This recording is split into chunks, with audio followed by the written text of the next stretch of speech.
Back in the friendly confines of Russell E. Dietrich Jr. Park, it's Dave Shannon. Good evening, everybody, as we get set to bring you Jamestown Jammers baseball on the Jammers Baseball Network.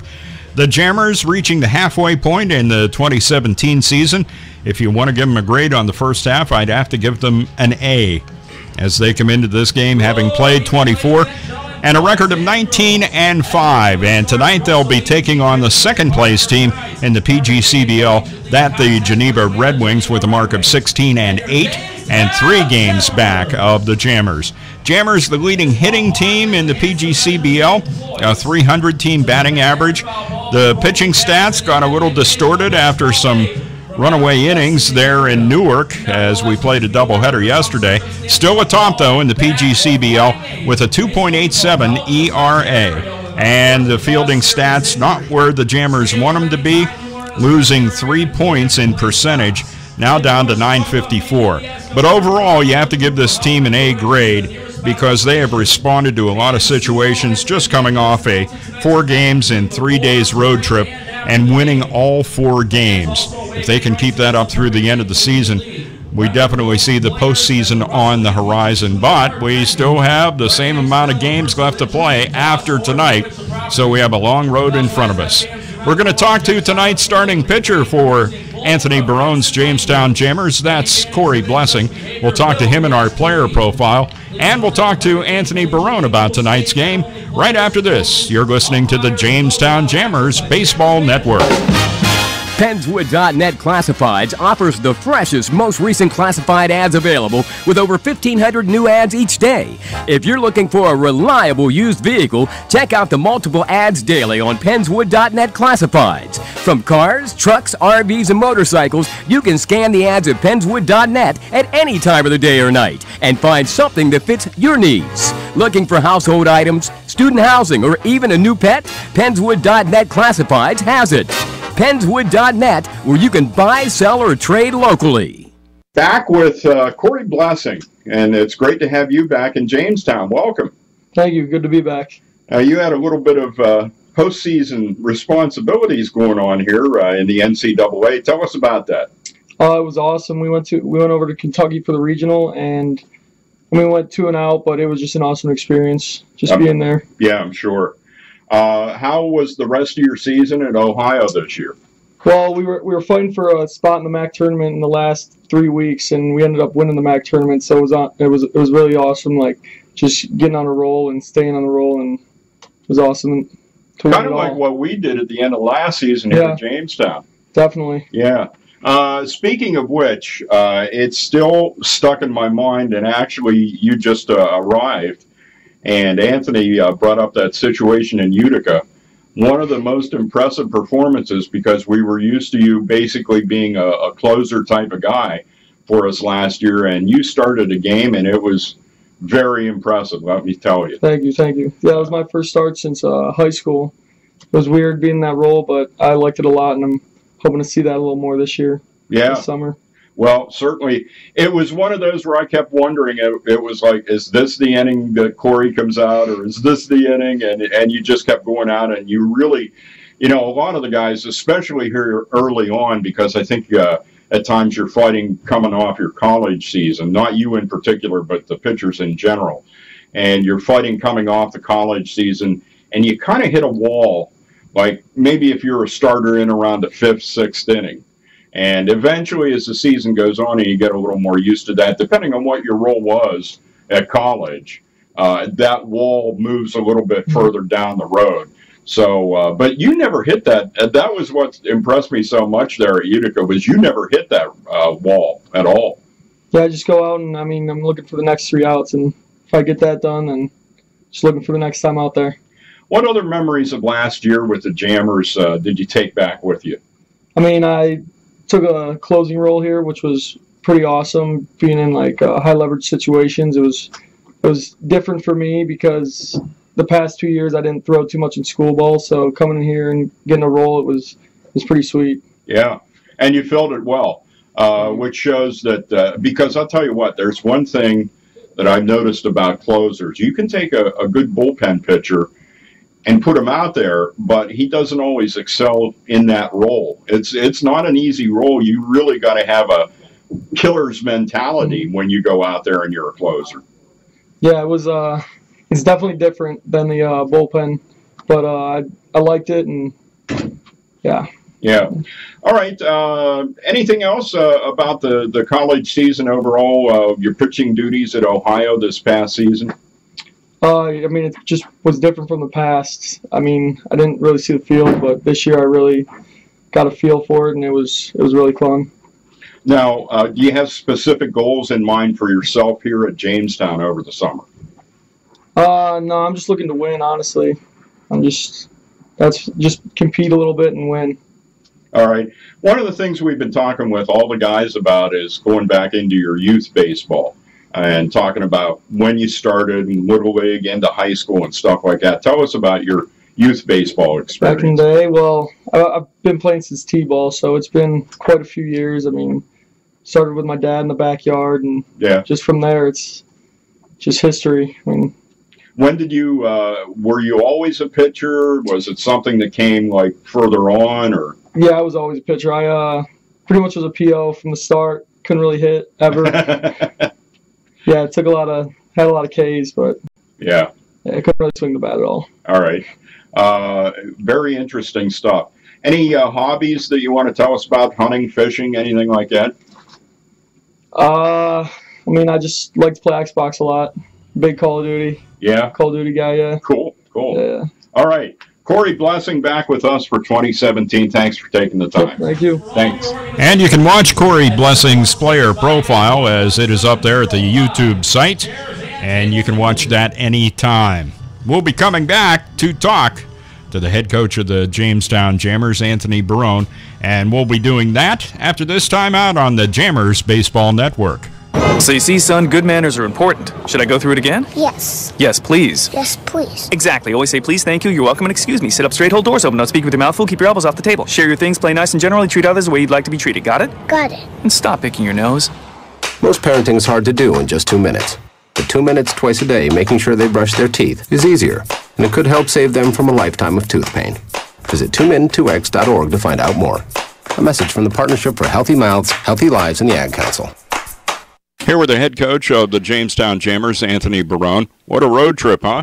Yeah, I can't ask for much more than 4 wins in 3 days, and it'd be nice to follow that up with a home victory tonight against a good ball club and team chasing us. So I thought that road trip was really important, and the way I look at it too, when you're on the road with your teammates and your coaching staff, it's a time to grow together and to get to know each other, and it helps you. As the season goes on, you're developing relationships, and it was a solid road trip. No doubt. And, of course, we can look back at last night's doubleheader at Newark, and we talked before the game about how that team always presents a rivalry to us, always plays us tough. And even though we had both pretty dramatic leads in both of those games, they started trying to come back and get in it, and certainly the first game they were within reach. Second game, not so much, but it just shows that no matter how many runs you score, sometimes no lead is safe.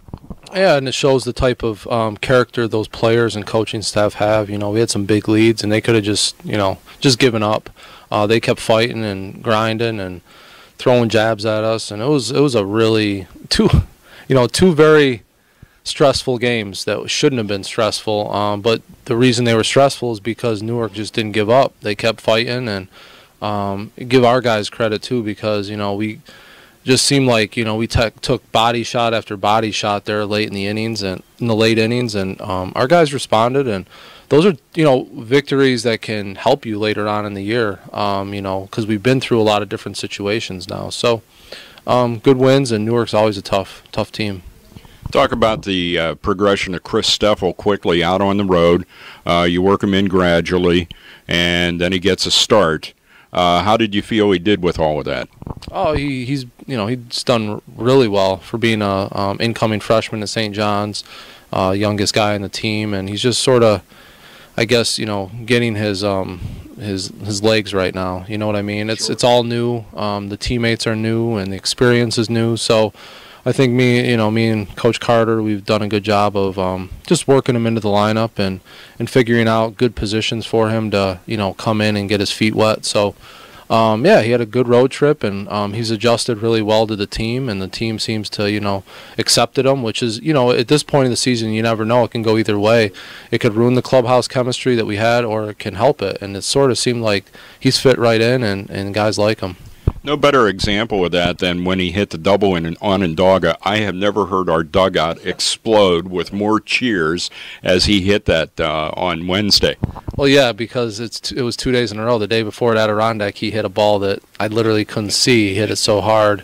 And then the next night, he does it the same thing, except in the right center gap to score 3 runs. So he's adjusted really well. He's a talented young man.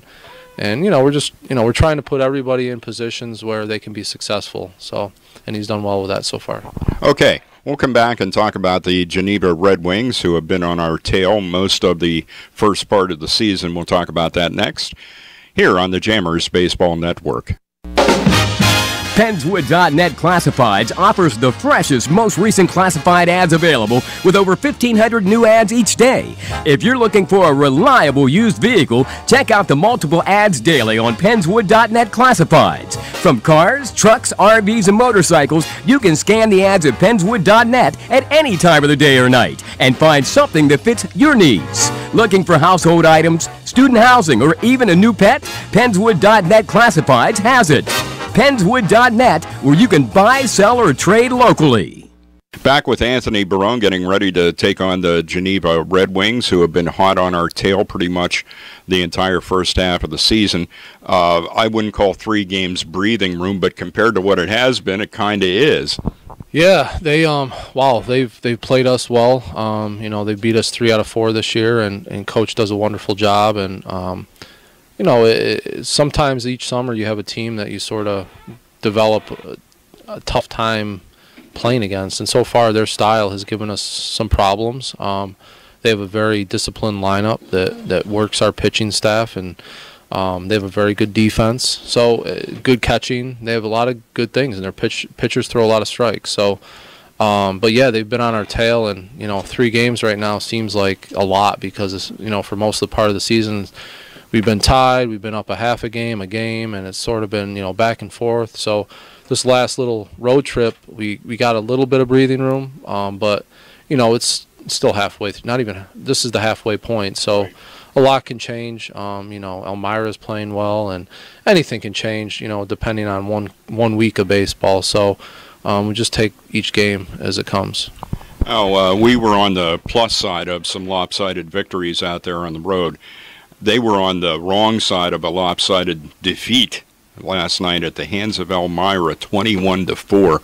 It will probably be interesting to see how they respond to that kind of a loss. That was the first thing I thought to myself. I'm like, oh boy, they got beat up pretty good yesterday.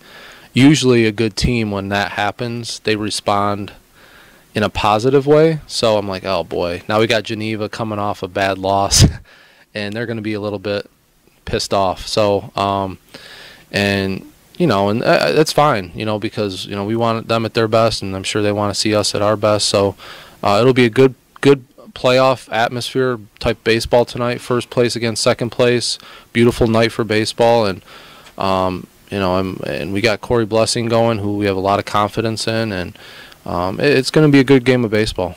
Well, you just kind of wrapped everything up with that answer. Gave me the starter and the whole 9 yards. So there we go. All right. And we go right back out on the road tomorrow. So it's important to grab this win at home and maybe launch ourselves on another good road trip. Good luck tonight. All right. Thanks, Dave. All right. Back with the start of tonight's game after this on the Jammers Baseball Network. Hi, this is Curtis Stone. Now, I've cooked a lot of food in my day. Steaks, salads, pasta, seafood, chicken, soup, sandwiches. I mean, you name it, and I've prepared it thousands of times. But even I can't cook enough to feed all of the 17 million kids in America struggling with hunger. That's 1 out of every 5 children. Now, luckily, there's more than enough healthy, nutritious food produced right here in America to feed every last one of those hungry kids. The only problem is getting it to them. That's where the Feeding America nationwide network of food banks comes in. They gather up surplus food to give hope to hungry kids and their families all across the country. We call them food angels, and you can be a food angel too. Come on, earn your wings by supporting Feeding America and your local food bank at feedingamerica.org. Together we can solve hunger. Together, we're Feeding America. A message from Feeding America and the Ad Council. Dave, what are you doing? Just sending a gift to Dave 2037. Who? Me in the future. I save a little money from every paycheck as a gift to Dave 2037, so he can spend it on things like anti-gravity boots or a hologram Doberman, something cool like that. I think Dave 2037 deserves it. He worked hard. What are you getting Steve 2037? I guess I was thinking Steve 2037 would just fend for himself. Well, alright, but don't expect to be borrowing my anti-gravity boots. You want to have money in your future? You got to start saving now. Putting some money from every paycheck into a savings account or contributing to your 401k can make a big difference later. Put away a few bucks, feel like $1 million. For free ideas and easy ways to save, go to feedthepig.org. That's feedthepig.org. Hey, let's just hope Steve 2037 doesn't get his hands on a cold time machine, because he is going to come back here and knock some sense into you. This message brought to you by the American Institute of Certified Public Accountants and the Ad Council. Yeah, it's me, your heart. Listen to me. We've got to talk. High blood pressure is serious, and yours? Whoa. What happened to us? We used to be so much more active, but lately you've been ignoring me. I know you think I'm just gonna keep ticking away forever, but you're wrong. You can do so much more to control your high blood pressure. Doing the minimum isn't doing enough. I'm under a lot of pressure and can quit whenever I want. Bet you didn't know that. But I like my job. Just treat me better. Check on me. Give me something green to nibble on every once in a while. And maybe we can do some exercise on occasion. Let's get to it. After all, we're in this together. Listen to your heart. Don't let it quit on you. High blood pressure can lead to a stroke, heart attack, or death. Get your blood pressure to a healthy range before it's too late. Find out how at heart.org/blood pressure. Check, change, control. A message from the American Heart Association, the American Stroke Association, and the Ad Council. Hi, I'm Kelly Clarkson, and I've toured the country dozens of times, and there's one thing every state has in common: childhood hunger. The sad truth is that 17 million kids don't know where their next meal is coming from, or if it's even coming at all. Yet there are billions of pounds of surplus food around the country at farms and warehouses that could help end this injustice. But all that food is useless if it doesn't get where it needs to go. That's why the Feeding America nationwide network of food banks gathers surplus food and gets it to hungry kids before it goes to waste. But they can't do it without your help. Join me in supporting Feeding America and your local food bank. Find out how at feedingamerica.org. Together we can solve hunger. Together we're Feeding America. To help solve hunger in your community and to find your local food bank, visit feedingamerica.org. That's feedingamerica.org. Brought to you by Feeding America and the Ad Council.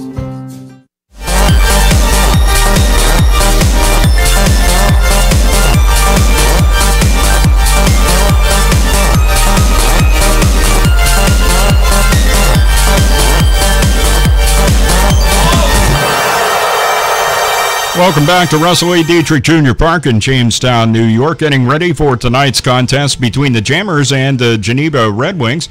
Let's meet the Red Wings starting lineup. Leading off, center fielder number 25, Matt Chamberlain. Batting second, the shortstop, number 1, Dominic Toso. Hitting third, left fielder number 8, Mikey Arman. Batting fourth, the catcher number 33, Will Simonetti. Nope, that's Simonite. I have that spelled wrong. I got to change that here. And batting fifth, first baseman number 6, Jake Evans. Batting in the Evans hitting fifth, Tassin hitting sixth. Yep, third baseman number 19, Joe Tassin. Hitting seventh, designated hitter number 26, Langston Livingston. Batting eighth, second baseman number 10, Jake Lyle. And batting ninth and playing right field, it is number 30, Matt Smith. No, not that Matt Smith. He didn't come in a blue police box, so that's not that Matt Smith. For the Jammers defensively, getting the start in left tonight, it's John Conte. In center, Skylar Valentine back after being hit in the head with a pitch last night in Newark. Then in right field, it is Colin Stack. Down at third, Chris Estrada, shortstop. Alex O'Donnell. Second base, Jimmy Standahar. Ben Brookover at first. Behind the plate, it's Chris Conley. And on the hill tonight for the Jammers, it is Corey Blessing. Corey coming into tonight's game, making his 4th appearance of the season. He's made 1 start so far, and Corey is 1-0. He's pitched a total of 8 innings, given up 2 hits, walked only 1, and struck out 4 in those 8 innings of work. He also has a save to his credit, and opponents are averaging .074 with Corey Blessing on the hill. Matt Chamberlain steps in to face Corey, and the first pitch of tonight's game is a little low. That is ball 1. It's a stadium that starts at 7:05 when they say they're going to start at 7:05. So here we go. 1-0 the count. On the inside corner, taken by Chamberlain, count evens at 1 ball and 1 strike. Matt Chamberlain on the season hitting .264. This is 23rd game and 19th start.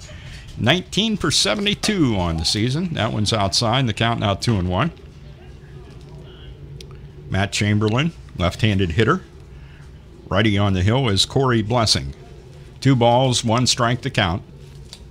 And Corey brings the 2-1 pitch. Chamberlain takes it on the outside corner. That is strike 2. Counts even at 2 balls and 2 strikes. 2-2 the count. Blessing with a big sigh and then brings the pitch high. Went for some high heat. Chamberlain didn't chase. And the count now 3-2. Dan Schwam, the head coach of the Geneva Red Wings, down at third in the coach's box there. Full count. Payoff pitch from Blessing. Popped up over the press box and out of play. Count remains full at 3-2 on Matt Chamberlain. On deck batter is the shortstop Dominic Toso.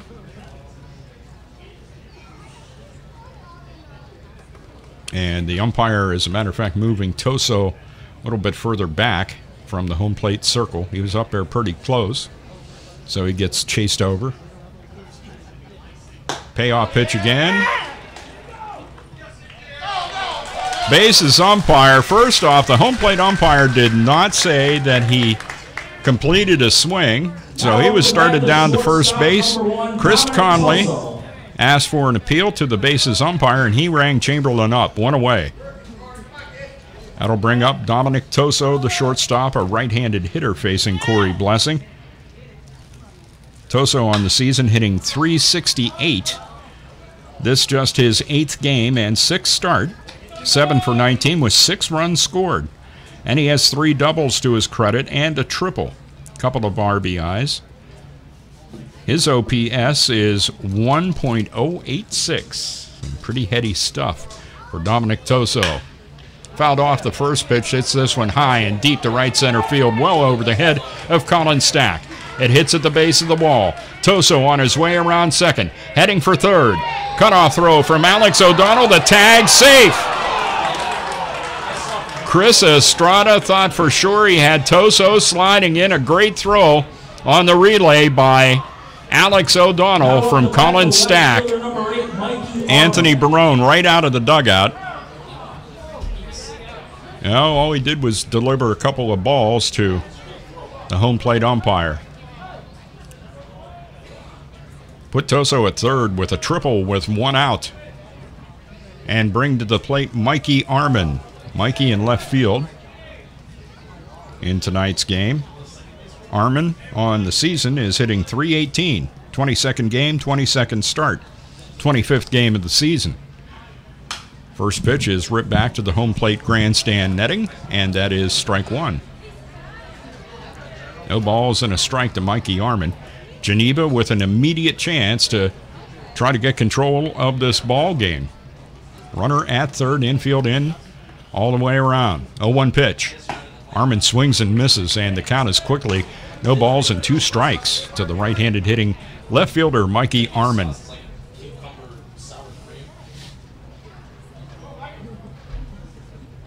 Corey Blessing on the hill. Runner at third, Toso, just 1 out. Pitch to Arman. High. Count is now 1-2. Armin from Fairfield, Connecticut, attending Kenyon, where he's a junior. 6 foot and $185. 1 ball, 2 strikes to count. Corey Blessing has a look at Toso, comes to the plate, swing and a miss, strike 3. Some high cheese, and he strikes him out swinging. 2 outs in the inning, both via the strikeout. 1 called, 1 swinging. Will Simonite steps up.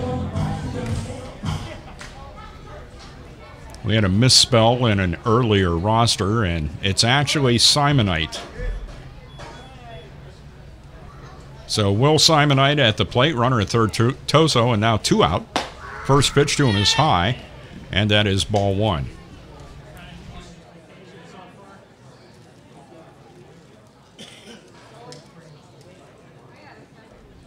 I'll just use Simon. 1 ball, no strikes, the count to Will Simonite. That one's on the inside corner, and strike 1 called. The count's even at 1-1. 2 out, runner at third is Toso. He got a 1-out triple deep to right center field out there to the UPMC Chautauqua WCA billboard in the outfield. Outside corner, the old PGCBL favorite. Count now 1-2. 1 ball, 2 strikes. Corey Blessing trying to bring the inning to an end. Geneva trying to get on the board first. And the 1-2 pitch. Lofted toward right field. Stack has it measured, and he makes the catch. And Corey Blessing indeed does pitch himself out of that first inning jam. No runs across, a hit. No errors for the Jammers, and 1 runner left on base. The score at the end of 1/2, Geneva nothing. Jammers coming to bat here on the Jammers Baseball Network. This is the news. This morning, we are saluting the 2.2 million women who have joined in the war effort. They now make up 37% of the workforce, changing their role forever. The prestigious Harvard Medical School is breaking ground today, opening its doors to new female applicants. Today, little girls all over the world look to the sky, where the first woman is now in space. Military stereotypes are challenged today with the trailblazing promotion of a U.S. female officer to 4-star general. It was just announced that the vast majority of last year's doctorate degrees were earned by women. We've come so far, but our news is changing for the worse. More women die from heart disease and stroke than men, even though it can be prevented.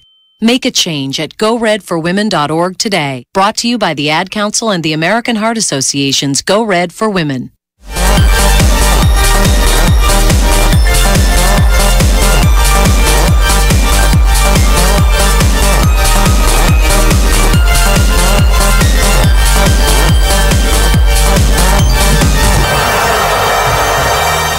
And let's meet the starting lineup for the Jamestown Jammers here against Geneva on this Friday night at Russell E. Dietrich Jr. Park. Leading off, the catcher, number 17, Chris Conley. Batting second, third baseman, number 16, Chris Estrada. Hitting third, first baseman, number 30, Ben Brookover. Batting fourth, center fielder, number 2, Skylar Valentine. Batting fifth, the right fielder, number 9, Colin Stack. Hitting sixth, second baseman, number 29, Jimmy Standahar. Hitting seventh, left fielder, number 6, John Conti. Batting eighth, the designated hitter for tonight's game is Matt Cross. Batting ninth and playing shortstop, it is Alex O'Donnell. Around the outfield for the Red Wings, Mikey Armin in left, Matt Chamberlain in center, Matt Smith in right. Joe Tassin at third, Dominic Toso at short, and a pair of Jakes on the right-hand side of the infield, Jake Lyle and Jake Evans. Lyle at second, Evans at first. Will Simonite behind the plate, and Jordan Murphy getting the start for the Geneva Red Wings. Jamestown Jammers' Chris Conley coming into the game hitting .408, his 25th game and 24th start. First pitch to him. I did not catch it. Didn't hear anything. I'm going to say ball 1, in which case that would be ball 2. I think it might be 2-0. 2 balls, no strikes. Conley, the leadoff batter for the Jammers here in the bottom of the first with no score. Jordan Murphy brings the 2-0 pitch. Hit high in the air, deep to right center, deepest part of the ballpark. That's enough room for Matt Chamberlain to get back and make the catch of the deep fly ball off the bat of Chris Conley for out number 1. That will bring up the third baseman, Chris Estrada. Up to bat the third baseman, number 16, Chris Estrada. Chris Estrada, his 24th game and 24th start, is 29 for 94 to hit a .309 batting average. He scored 19 runs among the leaders on the team, and he takes the first pitch from Jordan Murphy for strike 1. Murphy's record is 2-1, a 6.14 ERA. This is 6th appearance and 5th start. Second pitch to Estrada is in there, and the count is quickly no balls and 2 strikes to the right-handed hitting third baseman of the Jammers, Chris Estrada. Murphy working quickly with the 0-2. Threw an off-speed pitch, and Chris Estrada reaches out and gets a piece of it, fouling it back to the home plate grandstand netting, and the count remains no balls and 2 strikes. As we said in the pregame show with Anthony Barone here for this game and then back out on the road, this one's popped up. Is it playable, giving chase Joe Tassin, and he runs out of room down the third base line, and it falls for the second straight foul by Chris Estrada. Count still at 0-2. $5 Friday at the Old Ball Yard. All seats in the park just $5. More of those to come here in July. The rest of the month on Fridays, as a matter of fact. 0-2 pitch hits in the dirt about 1.5 feet in front of home plate, and the count now 1-2. 1 ball, 2 strikes. Jammers make that big Eastern New York trip coming up here as we leave tomorrow. Grounded foul down the third base line over the head of Anthony Barone, and the count is still 1-2.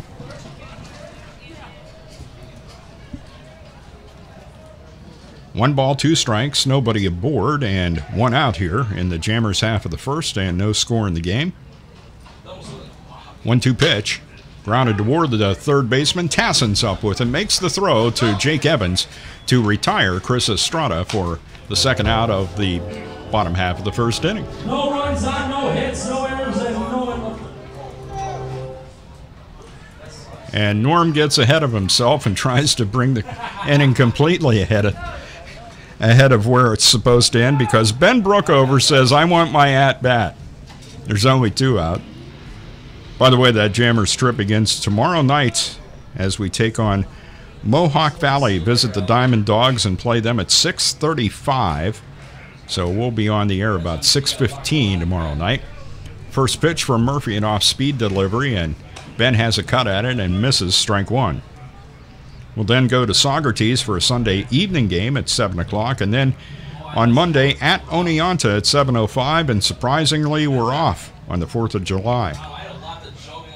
We have Elmira here on Wednesday, and we take on these Red Wings again next Thursday at their place. Kind of home away, and we do that for 3 consecutive. Ground ball down the third baseline. Tassin gets a nice belt-high hop and throws over to Jake Evans to retire Ben Brookover and the Jammers in their half of the first. Go ahead, Norm.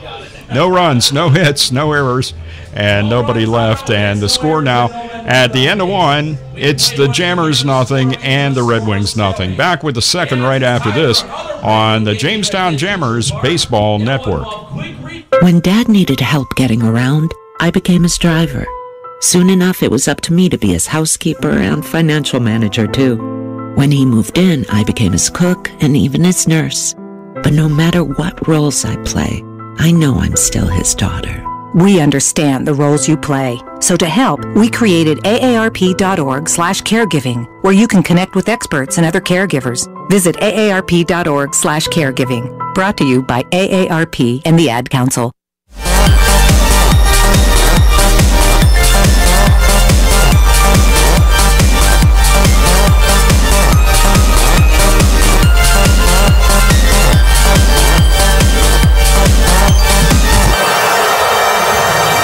Back at Russell Lee Dietrich Jr. Park as we have one of our between-inning contests going on. 2 young men unstacking blue cups to try to find the red one and become the winner of this particular contest. What a beautiful night for coming out to the ball yard. We had a very hot day today with the sun out, and now we have a bunch of low wispy clouds they're obscuring the sun, so it's very comfortable here at Russell E. Dietrich Jr. Park. If you were hedging about coming out to the game, hey, come on out. Have a good time with the Jammers. Some great baseball by these young men, and the Jammers at the top in the PGCBL West. For the Red Wings in their half of the second inning, it'll be numbers 5, 6, and 7. Jake Evans, Joe Tassin, and Langston Livingston due up to face Corey Blessing. First pitch, right down the pipe, taken by Evans. Strike one called. No balls and one strike to the left-handed hitting first baseman Jake Evans. Blessing looks in, brings the 0-1 pitch, and he misses low and inside, and the count is even now at 1-1. Jake Evans hitting .318 on the season, his 17th appearance and 14th start for Dan Schwam. 1-1 pitch fouled up pretty close to me. I didn't say anything bad about you, Jake. What's the problem? Count is now 1 ball and 2 strikes. Geneva Red Wings on the road. And in the case of the batter at the plate, Jake Evans, well, he fouls that one off. Count remains 1-2 to Jake. Jake Evans on the road hitting .333. Team as a whole hitting .278 on the road. 1-2 pitch to Evans, outside low, and the count's even now at 2-2. Red Wings had a chance there in the top of the first with a 1-out triple, but were unable to get Dominic Toso home. 2-2 the count here. Blessing's pitch, off-speed delivery, bounces in the dirt and far away from Chris Conley, and Jake Evans is a strikeout victim, but he ends up on base.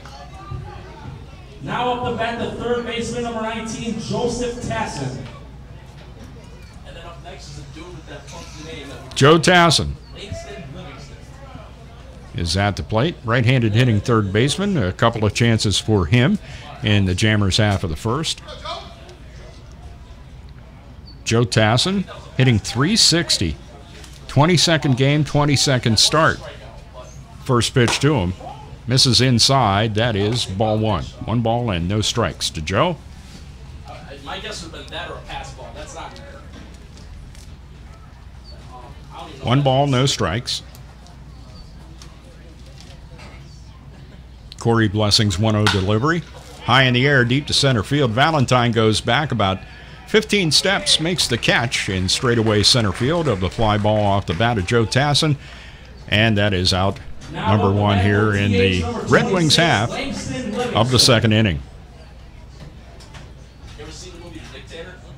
Jake Evans down at first with 1 out now, and DH Langston Livingston steps to the plate. Langston is hitting .250, his 10th appearance and 7th start for Dan Schwam. His .250 arrived at on a 6 for 24. Those are the numbers for his appearances at the plate. Corey Blessing starts him off with a strike. Pretty much the way he's been going here. And, of course, Corey knows over the course of time, and certainly with Ohio, that how important that first pitch strike is. Ahead 0-1, the next one. Hit high in the air, deep to left center field. Valentine gives chase, and he will run it down. Just amazing. If it's in the air between Olean and Erie, he'll catch it. And he did. Valentine has both outs on fly balls here in the top of the second inning. Second baseman Jake Lyle will step up for the Red Wings. Jake Lyle on the season hitting .182, his 15th game and 14th start. 8 for 44 so far. First pitch on that outside corner, and the count is no balls and 1 strike to Jake Lyle, right-handed hitter. Geneva Red Wings in their road grays. Thank goodness they're not wearing those bright red things. Road grays with the numbers in red trimmed in white. Kind of a Philadelphia Phillies kind of look for him. Ground ball toward shortstop Alex O'Donnell. The short route to Jimmy Standahar is good enough to force out Jake Evans and retire the side. So for Geneva in their half of the second, no runs, no hits, no Jammers errors, and a runner left on base at the end of 1.5 to score. Geneva nothing, Jammers nothing. Jammers half of the second is next, and it's on the Jammers Baseball Network. Today, you hit the snooze bar. You checked your email. You checked your fantasy football team. You rejected an insulting trade offer. You ate your lunch. You did all the things that one normally does the day before a 175-mile-per-hour hurricane blows through your city, leaving it in a state of ruin. You never know when the day before is the day before. Prepare for tomorrow at ready.gov/today. Brought to you by FEMA and the Ad Council.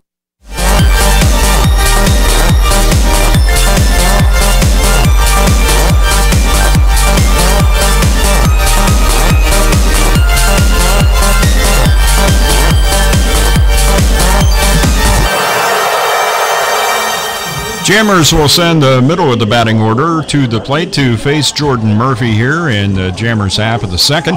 That'll be the number 4 hitter Skylar Valentine, the 5 hitter right fielder number 9 Colin Stack, and the second baseman number 29 Jimmy Standahar. 2 runners have been on base for the Geneva Red Wings in the game thus far, unable to bring anything across. The Jammers have yet to get a base runner. Let's see if we can get one here in the bottom of the second. And you always like our chances when you have Skylar Valentine coming to the plate.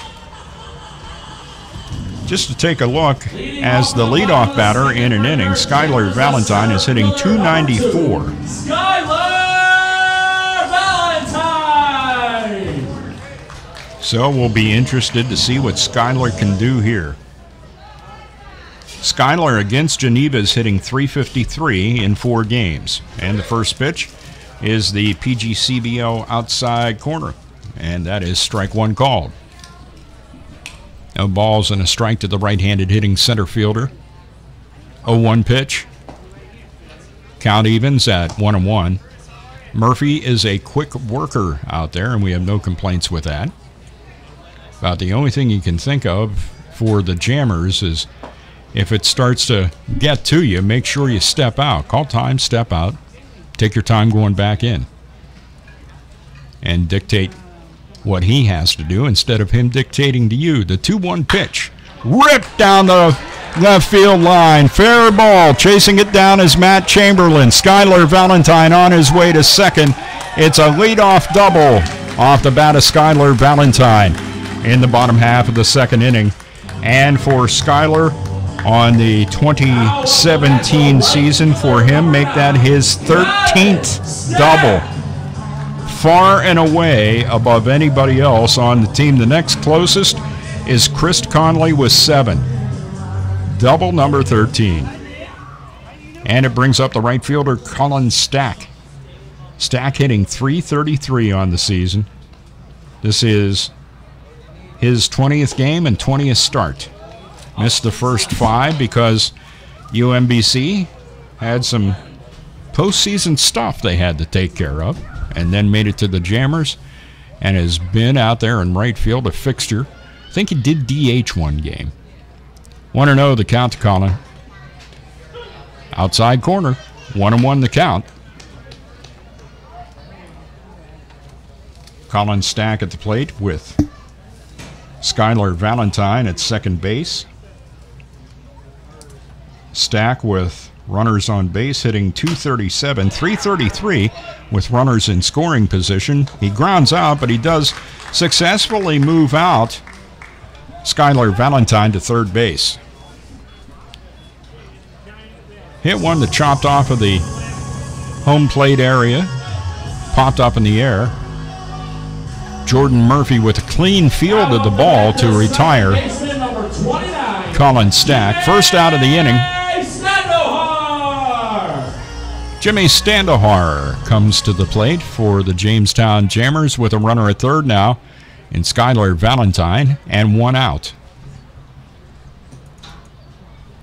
Jordan Murphy's first pitch to him misses well outside, ball one. The infield in for the Red Wings all the way around. Standahar coming into the game hitting .404. This is 21st game and 17th start. 1-0 pitch, high. Jimmy watches ball two. 2-0 the count. What a great, energetic young man Jimmy Standahar is. Got a start in the outfield last night. 2-0 the count. The pitch by Murphy. Standahar watches ball three. That looked to be in the PGL favorite zone, but he ended up taking it, and the count 3-0 to Jimmy Standahar. 3 balls, no strikes. 1 out. Runner at third, Valentine. The pitch right down the pipe. Taking all the way, Jimmy Standahar. The count now 3-1. 3 balls, 1 strike, 1 out. Skylar Valentine at third. The 3-1 pitch to Standahar. Cut and a miss, and the count's now full at 3-2. Geneva had a runner at third back in the first inning with 1 out, and they were unable to get him in. Jammers trying to outdo that and get Skylar Valentine in. Payoff pitch to Jimmy. Hit in the hole between short and third and into left field in the pulled-in infield. Coming in to score a walk in the park for Skylar Valentine. And Standahar picks up the RBI on the single to left, and the Jammers lead the game by a score of 1-0. And now coming up the bat, the left fielder, number 6, John Conte. John Conte's batting average has been building, now hitting .333. This is 19th game, 13th start for Anthony Barone. 14 for 42, 17 runs scored, and the first pitch to Conte is a ball, and Standahar took off, and he's standing at second. I'm giving Jimmy a stolen base on that. And the count 1-0 on John Conte. Now another runner in scoring position. Corner infielder, third baseman Joe Tassin in on the grass, and Conte fouls off the 1-0 pitch to even things up at 1-1. You know, along with the $5 Friday going on right now, we have some other things that you may want to take advantage of. BOGO on Thursdays, 2 for 1. Yep, buy one, get one free.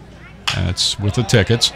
Conte lofts one deep to right center field. The right fielder goes over, makes the call and the catch.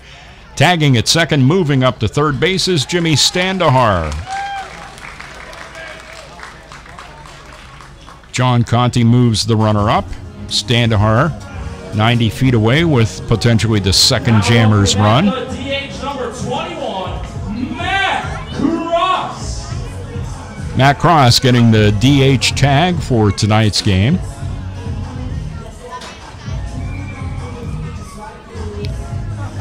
So that's a really important thing there. Standahar moving up to second, and then that fly ball to right gives him the chance to move up another 90 feet.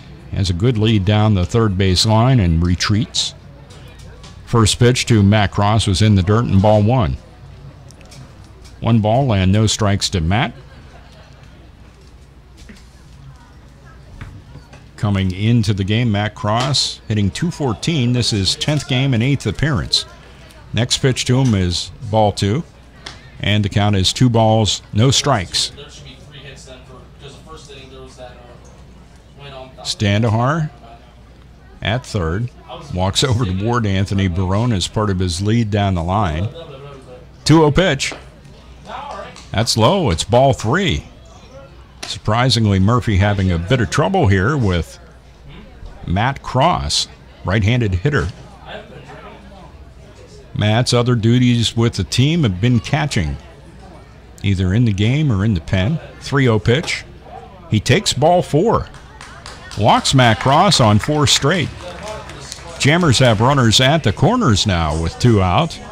And the number 9 hitter, Alex O'Donnell, stepping up. Now up the bat, the shortstop, number 1, Alex O'Donnell. OD hitting 177. This is his 21st game and 20th start for Anthony Barone. He has 20 RBIs. He's tied for second on the team with Chris Conley when it comes to RBIs. Chance to add one here with Standahar down at third, and he takes the first pitch on the outside corner from Murphy, and the count is no balls and 1 strike. 2 out. Matt Cross just walked. He's down at first. Jimmy Standahar is down at third. Standahar drove in Valentine, who had the leadoff double. And he faked the third throw to first. Murphy, just for something to do, goes ahead and makes this little lob toss over to Evans.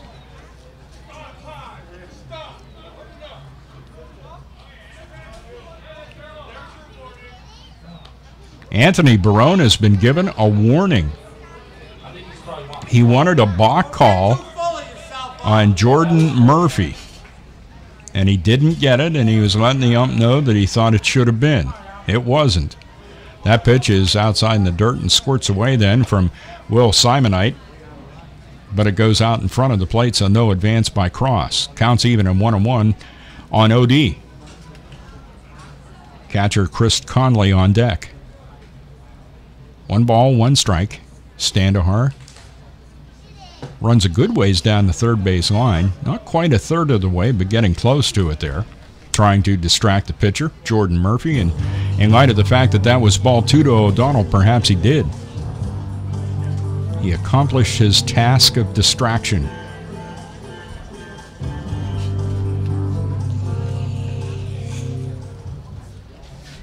Standahar taking his helmet off and now puts it back on. Cross down at first. Matt has a pretty decent lead there off the bag. Murphy will come to the plate. 2-1 on the inside corner.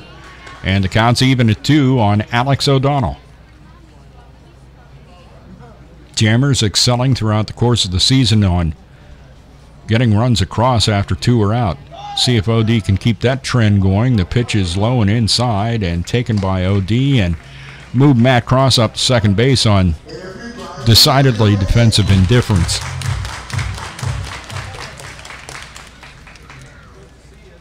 Simonite just caught the ball and threw it right back to Murphy.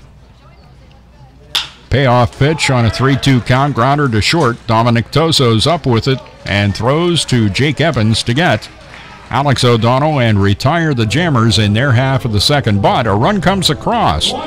Jammers did that on 2 hits. There were no errors by the Geneva Red Wings. And 2 runners left on base. The score now at the end of 2.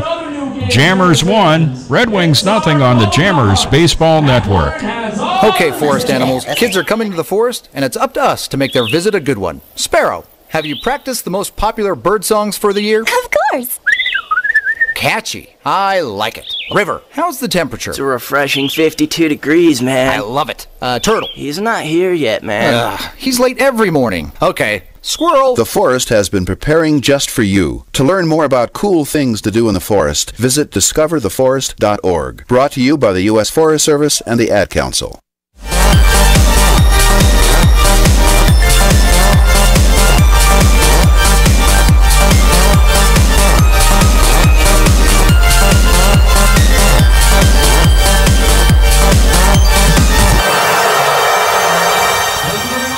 Jamestown Jammers 1 and the Geneva Red Wings nothing on a single game stop at home before we head back out on the road. Heading far off into the eastern part of New York State. Jammers with a pretty interesting stat, and this is played out over the course of the season. When scoring first, the Jammers are 14-1. It's been very important, obviously, when the team comes in at 19-5 and they're 15-1 when scoring first. How important that is. And they lead here 1-0 as we go to the third for the Red Wings. First batter at the plate.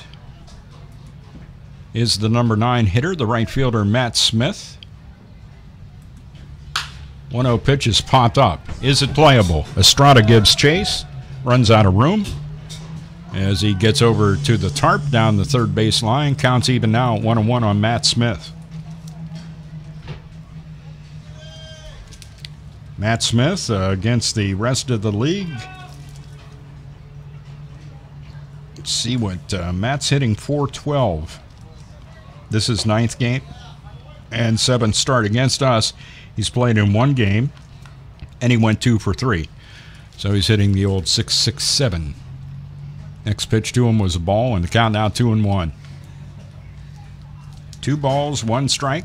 Corey Blessing's pitch popped up into left field. Conti gives chase over near the foul line. The left fielder makes the catch for the first out of the Red Wings half of the third. 1 up, 1 down, and back to the top of the order. Center fielder number 25, Matt Chamberlain. Chamberlain at the plate for a second trip here in the top of the third. Called out on strikes back in the first. Not called by the umpire, but on appeal to the bases umpire. Speaking of umpires, mentioned something about Anthony here in a second. First pitch is popped up and out of play by Chamberlain, and it's a no ball, 1 strike count. At the end of the inning, Anthony Barone, concerned about the no balk call that he thought may indeed have been a balk, stopped and talked to the home plate umpire about that as well on the way back to the dugout. 0-1 pitch to Matt Chamberlain misses, and the count is now 1-1. 1 ball, 1 strike. Bases umpire actually gave Anthony Barone a warning. Loud enough for everybody in the ballpark to hear. With that foul back by Chamberlain, the count now 1-2. Toso on deck. Really active in the on-deck circle. And hey, when you can hit triples, do what you need to do, I guess. Got a little too close to home plate and got shooed back by the home plate umpire back in the first inning. The count here 1-2. And the pitch from Corey is high. No swing by Chamberlain. The count now is even at 2-2.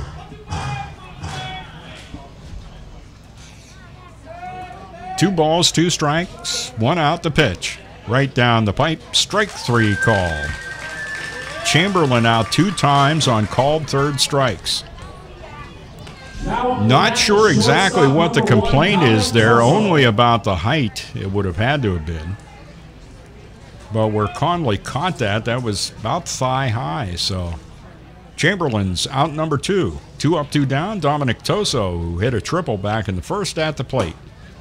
Corey Blessing starts him with a high pitch, and that is ball 1. Hey, Matt, is everything ready to go for the Toso really smacked the ball into right center field, out to the UPMC Chautauqua WCA sign.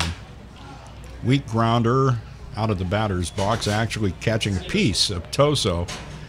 He drops his bat, tries to walk it off. He has a shin guard on his left leg, right-handed hitter.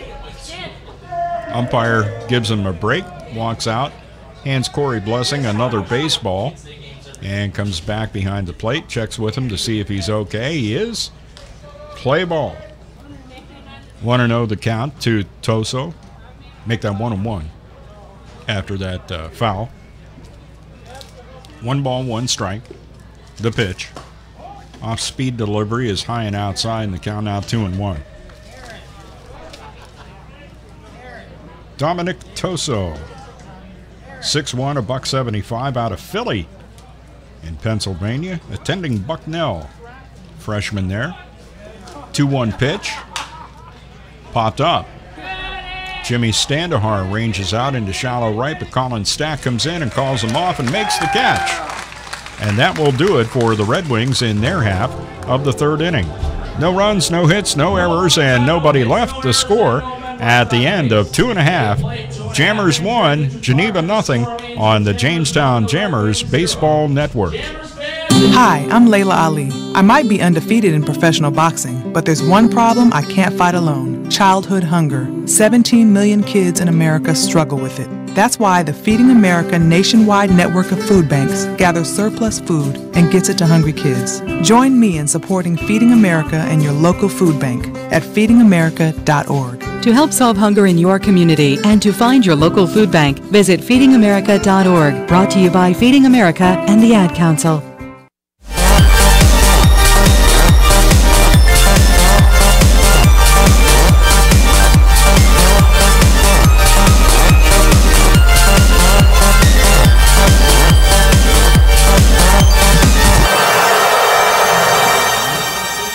The drama continues to play out with Anthony Barone and the umpires here as we get ready for the bottom of the third inning. I think he wanted to go out and perhaps apologize to the bases umpire, and the home plate umpire said, just stay where you are. And water balloon toss going on down the third base line here between innings. Jammers hoping to lob something more than water balloons into the field of play here in the bottom of the third inning. And they'll do it with the top of the order, Chris Conley, Chris Estrada, and Ben Brookover. They went 3 up, 3 down in the bottom half of the first inning. I'm sure they'll want to be turning that around here in their second trips to the plate. Back up the catcher number 17, Chris Conley. Chris Conley of the 19-5 Jamestown Jammers steps to the plate. What a season he's having again. He's 0 for 1 tonight. Fly ball out to the center fielder. Matt Chamberlain able to chase it down and catch it. And the first pitch to Chris was high. Ball 1. A ball and no strikes to the left-handed hitting catcher. Talk about some work. Doubleheader stuff there at Newark yesterday. Started catching the second game, and then Anthony Barone tried to get some of the other guys into the lineup, and Connor Rule came in then. 2-0 the count to Chris. The pitch by Murphy. Misses high, ball 3. Trouble finding the strike zone here in the bottom half of the third. Believe me, Conley's a guy that'll take a walk. He does it frequently. The team as a whole has a reputation for that. That's ball 4. They just don't swing at bad pitches. 161 walks in this season. And Chris Conley himself just walked for the 29th time. He also has 29 hits. And of course, that's when you get these silly OPSs of like 1.192. It's pretty amazing stuff. First pitch to Estrada's a ball, and Murphy, frustrated, tosses the ball up, snaps it out of the air with his bare hand, with his pitching hand. The righty tries to get his first strike of the inning here with the count 1-0 on Estrada. Throws that one down in there, and it's lofted to left field. Left fielder moves over. He does make the catch in foul territory, does Mikey Arman. Deep fly ball off the bat of Chris Estrada. In foul territory, caught by Arman for the first out of the Jammers half of the third. And it'll bring up first baseman Ben Brookover. Ben grounded out to Joe Tassin for the final out of the first inning. Brookover, 99 at-bats. To say the least, Ben has been at the plate a lot. As a matter of fact, I think he's leading the league in that category. Leading the league in hits with 33. And just checking quick on the at-bats. And Ben has 99, as I just mentioned, and he is the league leader there. Estrada, by the way, at 94. Second in the league. That pitch is low to Ben, and it's a 2-ball, no-strike count. 2-0 the count. It'll be interesting, just on a personal note, for me to see both the Mohawk Valley and Saugerties fields coming up in the road trip. 2-0 the count to Brookover, and the pitch by Murphy. Misses low. Count now 3-0. And popping out from behind the plate, Will Simonite He'll go out and talk it over with Jordan Murphy.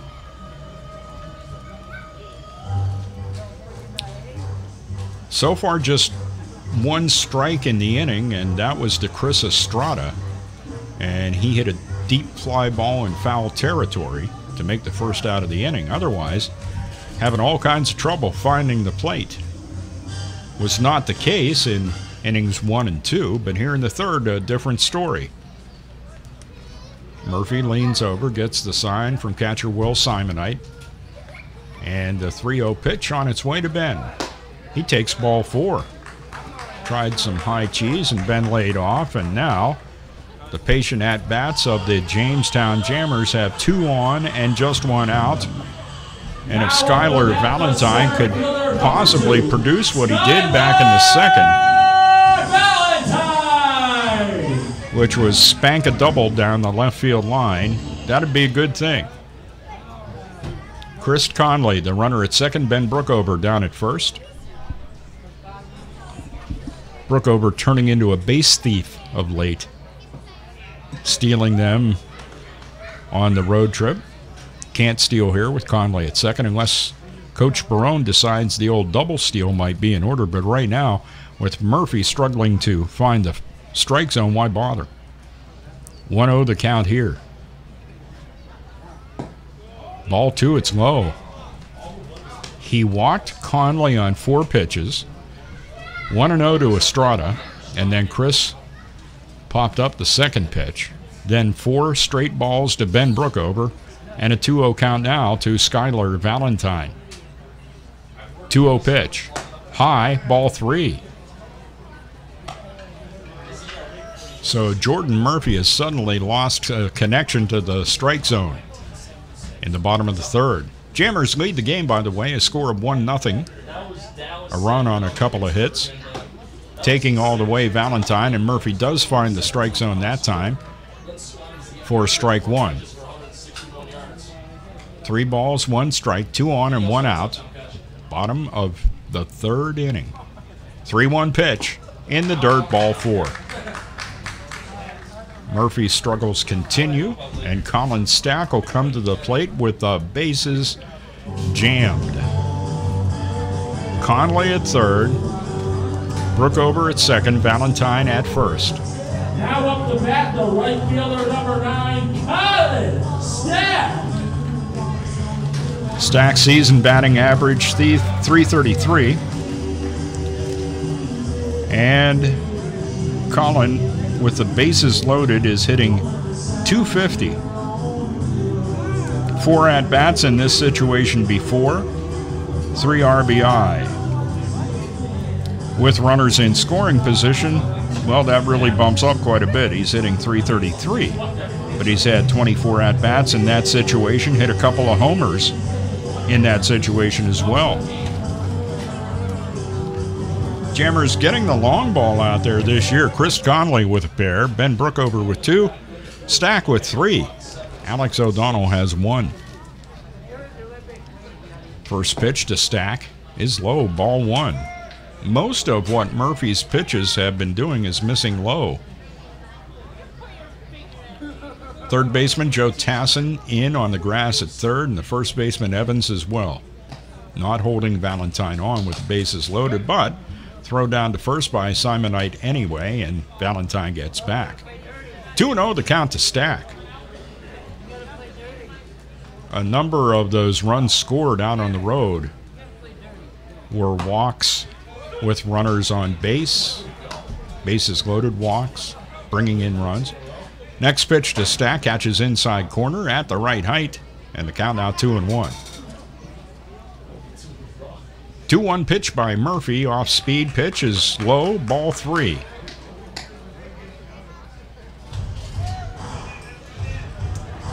Chris Conley hoping to just take a nice calm walk home. Right now with the count of 3-1, we'll see what happens. Murphy misses low, and Chris just stroll on in. 2-0 the score. Stack at first, Valentine at second, Brookover at third. Your Jamestown Jammers have scored. And now coming up the bat, the second baseman, number 29, Jimmy Standohar. Jimmy Standohar at the plate. RBI single for him back in the second. He made it over to third. We could not get him in. High chopper foul down the third base line. Strike one to Jimmy Standohar. One thing the Jammers don't want to do is help Murphy out here because he just continues to have trouble with the strike zone. The 0-1 pitch. Grounded toward the shortstop. Toso to Lyle for one. To Evans, no. Brookover scores 3-0 Jammers.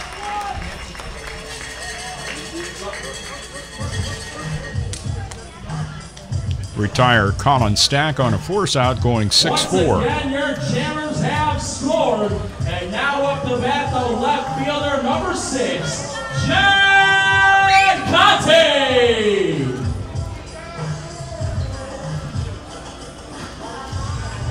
Jimmy Standohar down at first, Valentine at third.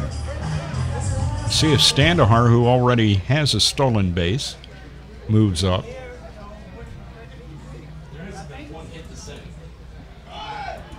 And there he goes. Throw down by Simonite. Bounces almost into center field. Valentine keeping that in view. Decides to take off for home. They don't even make a throw to the plate. Valentine scores the fourth Jammers run. Standohar now at second base. And a 1-ball, no-strike count on John Conte. That pitch misses, ball 2. 2-0 the count.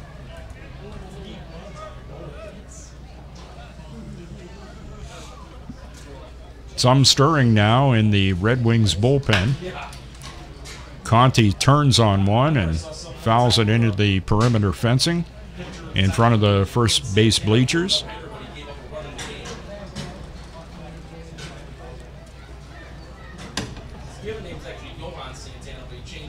Try to find out who is warming in the Geneva Red Wings bullpen.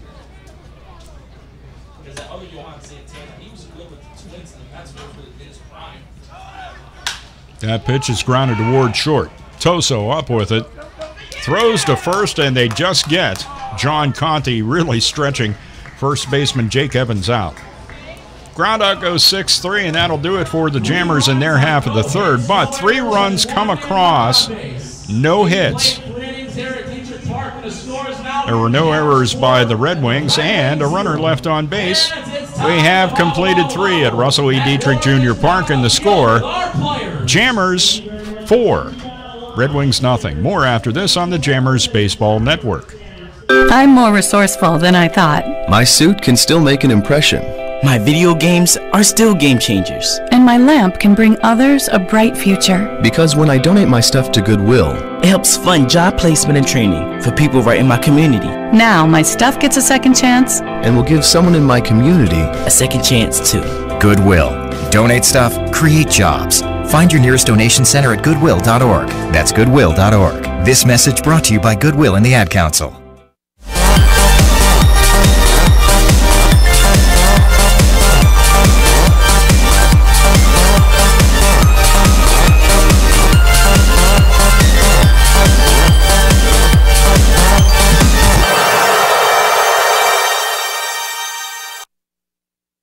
Welcome back to Russell E. Dietrich Jr. Park in Jamestown, New York, home of the Jamestown Jammers, currently holding a 4-0 lead over the Geneva Red Wings. Second inning, a more traditional way to get a run across. As Valentine had a leadoff double, got moved over to third, and Jimmy Standohar hit a single to bring him in. The Jammers once again taking advantage of walks by the opposition, bring 3 across in the bottom of the third and add to the league-leading total of walks. As I told you, coming into the game, the team had 161 walks, and they've added to it. First pitch from Corey Blessing on the outside corner to Mikey Arman, strike 1. Arman at the plate for a second trip here in the top of the fourth. struck out swinging for the second out of the first inning. That one's high from Corey, and the count's even at 1. It'll be Arman, Simonite, and Evans due up here for the Red Wings in their half of the fourth. 1-1 pitch. Smack toward the left center gap. Valentine over and makes the catch. He just continues to make Sports Center top 10 plays in the outfield. Now up the bat, the catcher number 33, Will Simonite. He hits, he fields, he runs. What's not to like?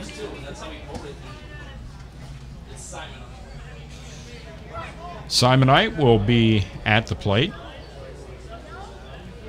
with 1 out and nobody aboard.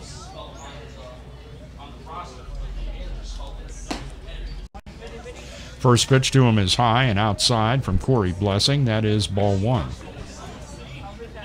1-0 the count to Simonite with nobody on and 1 out. Next pitch is fouled off in the gap between the first base bleachers and the grandstand area. Counts even at 1 now.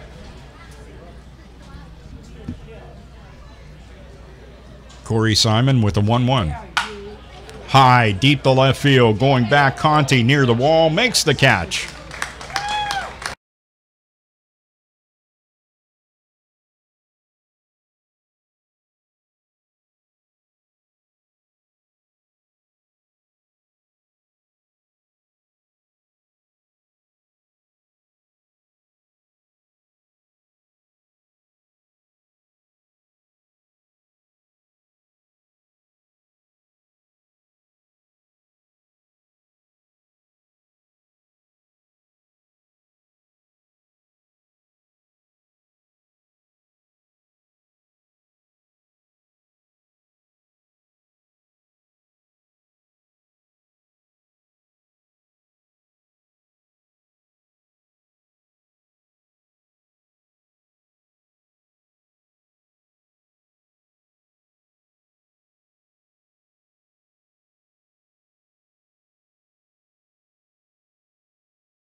Pokes off the bats of the Geneva Red Wings, but all stayed within the ballpark and all were caught by the Jamestown Jammers to create a 3-up, 3-down inning. No runs, hits, or errors, and nobody left to score at the end of 3.5. Jammers 4, Geneva nothing on the Jammers Baseball Network. Penswood.net Classifieds offers the freshest, most recent classified ads available with over 1,500 new ads each day. If you're looking for a reliable used vehicle, check out the multiple ads daily on Penswood.net Classifieds. From cars, trucks, RVs, and motorcycles, you can scan the ads at Penswood.net at any time of the day or night and find something that fits your needs. Looking for household items, student housing, or even a new pet? Penswood.net Classifieds has it. Penswood.net, where you can buy, sell, or trade locally.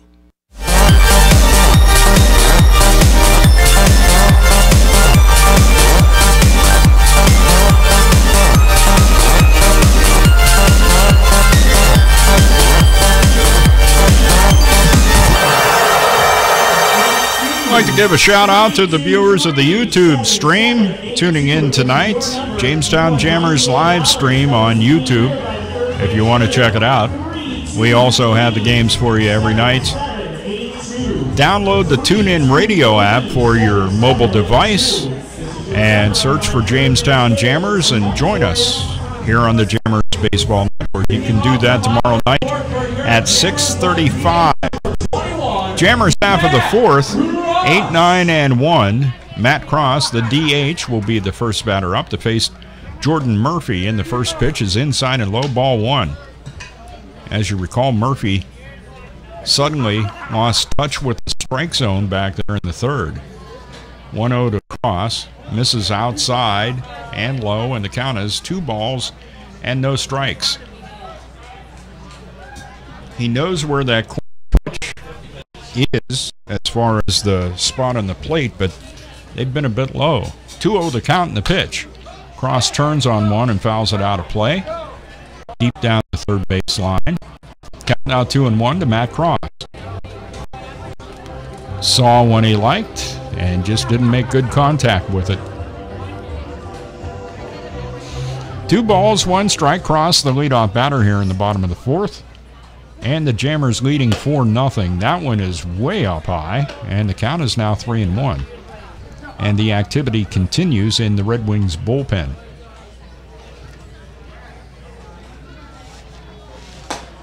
That pitch is high, and it's ball 4. Matt Cross walked 2 times so far in tonight's game. And it brings up Alex O'Donnell, the number 9 hitter.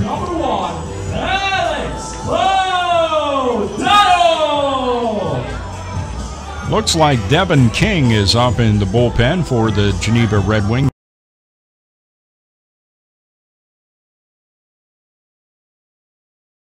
Jordan Murphy, Gordon out, runner at first, is Matt Cross. OD watches the first pitch, and it goes in the dirt. It's stopped by the catcher Will Simonite, and that's ball 1. 1 ball, no strikes. Third baseman Tassin comes charging in at third, and O'Donnell watches that one go low between the legs of the catcher Will Simonite. Pass ball, moving Alex O'Donnell up to second. And a 2-0 count to OD.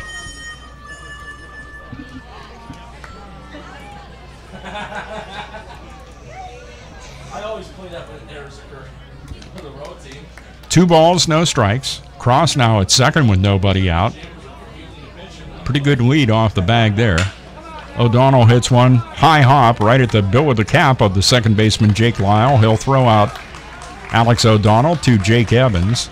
And moving up to third is Matt Cross. O'Donnell out 4-3. For your Jammers, the catcher number 17, Chris Conley. And we'll roll it back around to the top of the order, and Chris Conley. He's 0 for 1 tonight, but he was on base once and he scored. He walked back in the third and got the walk home, and all the way around the bases as Murphy struggled with the strike zone. First pitch to him misses low, ball 1. All of Murphy's pitches have been around the plate, but they're all low. And it's a 1-0 count to Conley. The righty, Jordan Murphy, with a 1-0 pitch. He gets one up a little bit. Conley sort of moved out of the way of it and has a mild disagreement with the home plate ump's call. If you come to the games, you'll know he's mildly disagreeing when he walks out to the edge of the home plate circle after the pitch is called. This one's high, deep to center field, over the head of center fielder Matt Chamberlain. On his way to second is Chris Conley. The throw comes in, and he stops there. It's an RBI double off the bat of Chris Conley. And the Jammers lead 5-0. Third baseman number 16, Chris Estrada. Chris Estrada would like to get into the fun here. He's 0 for 2 tonight. Grounded out to third baseman Joe Tassin for the second out of the first, and then in the third, when we brought 3 across, he hit a deep fly ball in foul territory down the left field line that Mikey Arman caught. And the first pitch to Chris is ball 1.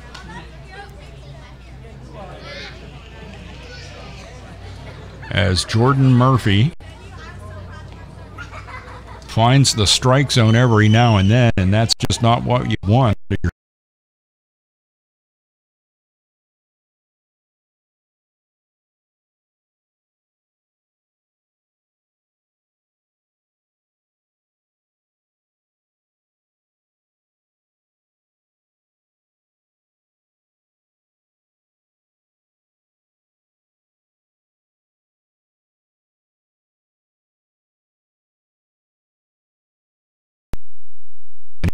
to Estrada.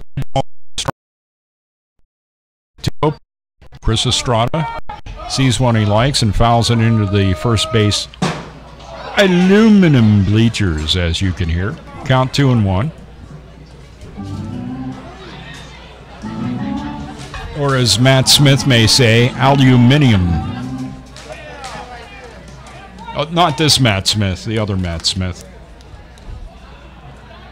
2-1 pitch, line drive, center field base hit. Conley's going to be held at third by Anthony Barone. Chris Estrada is on the board with a one-out single to center field. Now up the bat, the first baseman, number 30, Ben Brookover. Ben Brookover steps up 0 for 1. He grounded out to Joe Tassin for the final out of the first. Then he walked and scored an inning ago. Up here with a chance to do all kinds of good things. Get some RBIs. Maybe get a big hit here. Ben with 2 home runs on the season. First pitch by Murphy. Hit on the ground. Second baseman's up with it. Goes to his shortstop, Toso, but they will not get Ben Brookover, who has some pretty good speed going down the line at first. Chris Conley comes in to score the 6th Jammers run. Jammers 6, Geneva nothing.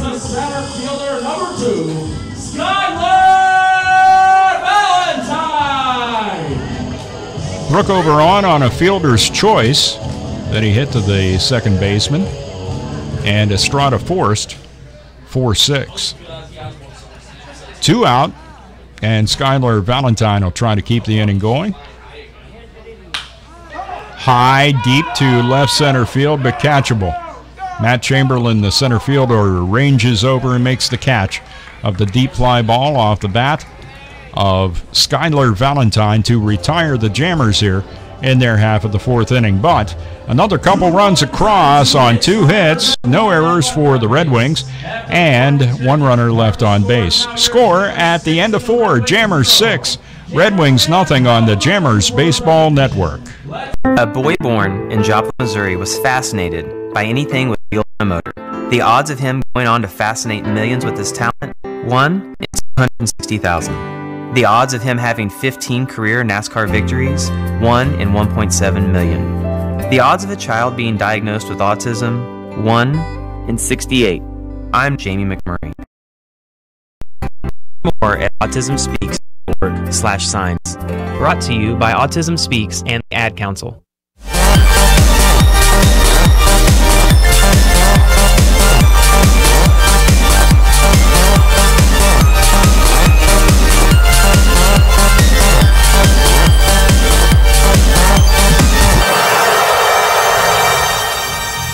Well, as we head to the 5th inning, approaching the halfway point in tonight's ball game, one of the things Anthony Barone was concerned about was the fact that Geneva suffered a big loss last night at the hands of the Elmira Pioneers. The final last night was Elmira 21 and Geneva 4. And you always wonder what a team's going to be like after they take a defeat like that. And so far they've been competitive, but they have not been able to score. Corey Blessing doing a great job out there in the hill. So far no runs on 1 hit, and that 1 hit came in the 1st inning, a triple off the bat of Dominic Toso. This inning, Corey Blessing will face the numbers 6, 7, and 8 batters, Joe Tassin, Langston Livingston, and Jake Lyle. Joe Tassin at the plate for the 2nd trip. Fly ball out to Skylar Valentine, first out of the 2nd. Corey Blessing ready to bring the first pitch of this inning to Joe Tassin. Nice curveball comes in over the plate, strike 1. From the top of the 5th, the third baseman, number 19, Joseph Tassin. The warming has ceased in the bullpen of the Red Wings, and that might just be because the pitcher is warmed up. Line drive into left field. It's the 2nd hit of the game for the Red Wings, and it comes off the bat of Joe Tassin. Runner at first. Nobody out, top of the 5th. DH Langston Livingston will step up. Hit a deep fly ball to left that was handled by Skylar Valentine over in the left center gap for the second out of the second.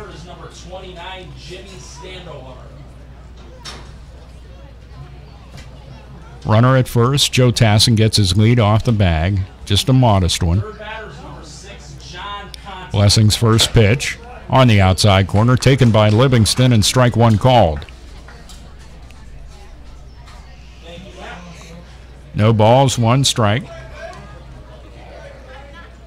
We're in the top of the fifth, and the Jammers lead the game by a score of 6-0. 0-1 pitch, outside and low, and the count's even at 1-1 on Langston Livingston. So far in the ball game, Corey Blessing has thrown 55 pitches, 36 strikes, and 19 balls. This one's hit in the air to left field. Conti moves over about 5 steps to his left.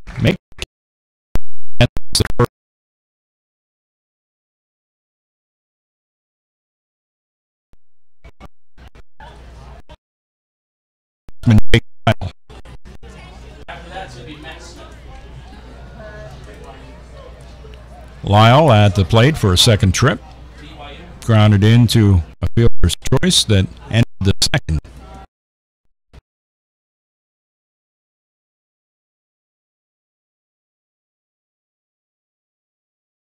Start of 2017 for the Jammers. This team takes them to a 6-0 lead. The pitch fouled back over the home plate grandstand. Strike one. No balls and a strike to the right hand.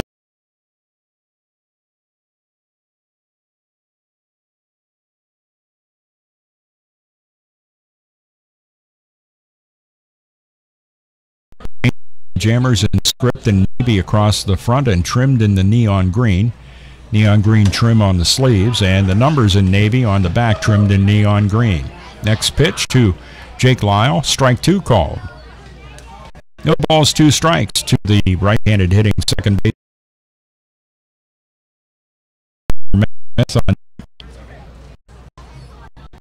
No balls, one strike. Corey Blessing pitching from the stretch with a runner on here. He tries to confuse everybody by doing a little sidestep skip towards second base. I think Joe Tassin is going to run. And the pitch from Corey Blessing was high to Chris Conley, the count 1-2. One ball, two strikes. Corey Blessing tosses over the first, and Tassin gets back in.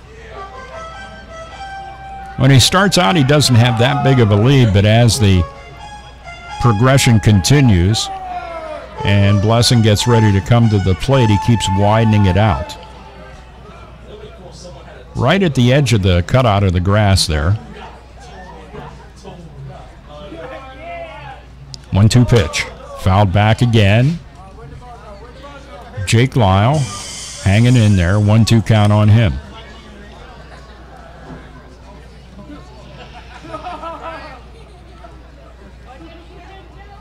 Be sure to catch the games coming up this weekend on the Jammers Baseball Network. Available on TuneIn and also at YouTube. 1-2 the count. The pitch by Blessing. High and outside, and the count's even at 2 now on Jake Lyle.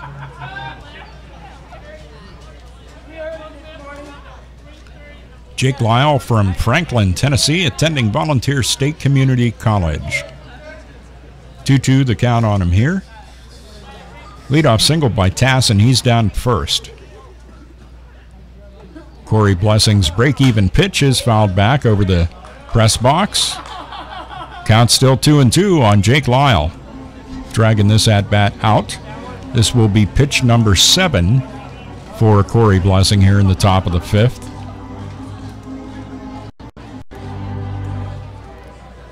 Corey now at 62 pitches on the evening. A really nice small count for a starter out here in the fifth. He'd like to keep it that way and maybe get Lyle to bounce into a double play. We'll see. 2-2 the count, the pitch by Corey. Hit high in the air toward right center field. Skylar Valentine's over. He's got it. I don't like to say this because, I don't know, people may think a certain way because I say this, but nothing's automatic in baseball. But a fly ball in the outfield anywhere between left center and right center with Skylar Valentine in center, it is almost automatic. He's just that good out there in the field. Great to see him back after he was hit in the head by a pitch last night at Newark. 2 gone now, runner at first, and a throw down they almost get. Joe Tassin, as he was taking his time going back to the bag at first. Ball 1 the count to Matt Smith. And now Joe Tassin has some extra dirt inside the pants after that dive. 1-0 pitch, grounded in the hole between first and second. Standahar ranges over and doesn't make the throw. Good thing. He couldn't have gotten Smith anyway. Just hangs on to the ball. Tassin stops at second. 2-out single for Matt Smith. And that will bring up Matt Chamberlain. First and second, 2 out. Chamberlain called out on strikes 2 times. Once on a 3-2 pitch, and then on a 2-2 pitch.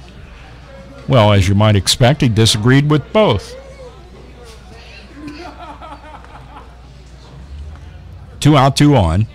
No runs, 3 hits for Geneva, 6 runs, 4 hits for the Jammers. First pitch by Blessing misses low, ball 1. 1 ball, no strikes. On deck, Dominic Toso. He has one of the 3 Red Wings hits. This one's hit hard to right field, but Colin Stack is up to the task. He backs up about 10 steps or so and makes the catch of the fly ball off the bat of Matt Chamberlain to retire the side. No runs across for the Red Wings, a couple of hits in the inning. There were no Jamestown errors and a couple guys left on base. The score at the end of 4.5, Jammers 6, Red Wings nothing on the Jammers Baseball Network. Chris, you're not acting like a grown-up in our relationship. Am too.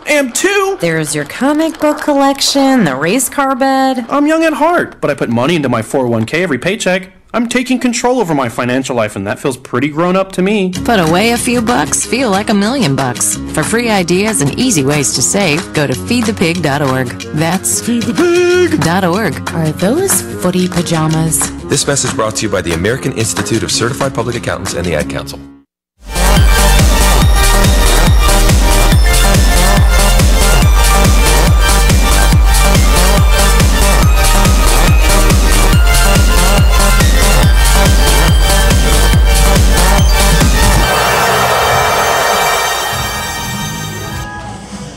Back for the bottom of the 5th inning as we move into the second half of tonight's game. Jammers up by a score of 6-0, and they'll send up the numbers 5, 6, and 7 hitters to face Jordan Murphy here in the bottom of the 5th inning.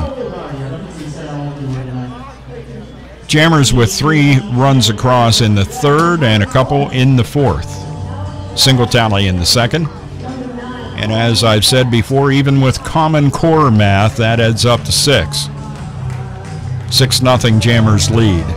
Stack, Standahar, Conti set to face Jordan Murphy. And the first pitch. Stack hits it high and deep to center field, going back. Chamberlain going back and catches it about 5 feet short of the warning track in straightaway center field. Deep fly ball off the bat of Colin Stack for the first out in the Jammers half of the 5th. It'll bring up second baseman Jimmy Standahar as we have the youth PA movement here in the bottom of the 5th. PA, of course, short for public address. Jimmy RBI single in the 2nd, reached on a fielder's choice in the 3rd, stole 2nd, and unfortunately that's where he remained in that inning. First pitch is low, once again from Murphy. As I say, he's right around the plate, but they're low. Stack just happened to see a pitch he liked and drove it to center for a fly ball out.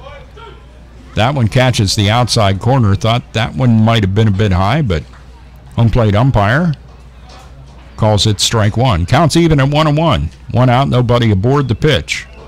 Off-speed delivery floats over the inside corner. Count now 1-2.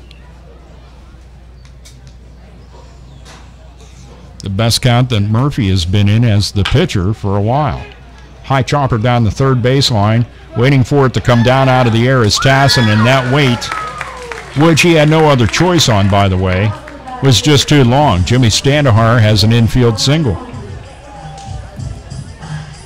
Fifth hit of the game for the Jammers, and that'll bring up John Conti, the left fielder.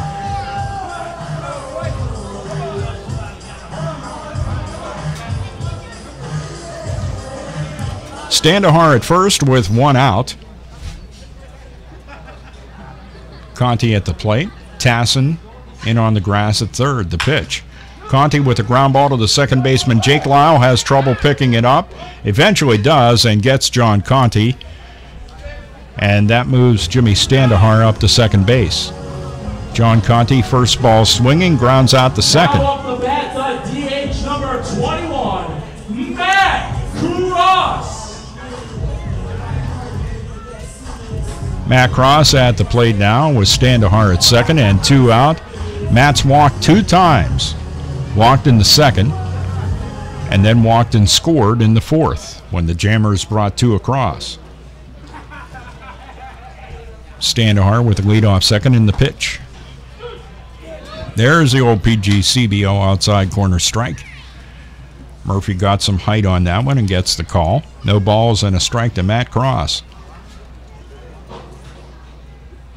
Matt Cross from North Tonawanda, New York, attending Niagara County Community College. Junior there. Or make that a freshman. I was looking one player down in the list, sorry. 0-1 the count. The pitch by Murphy. Same spot. Taken by Cross. Same result. Strike two. No balls, two strikes. Standahar at second.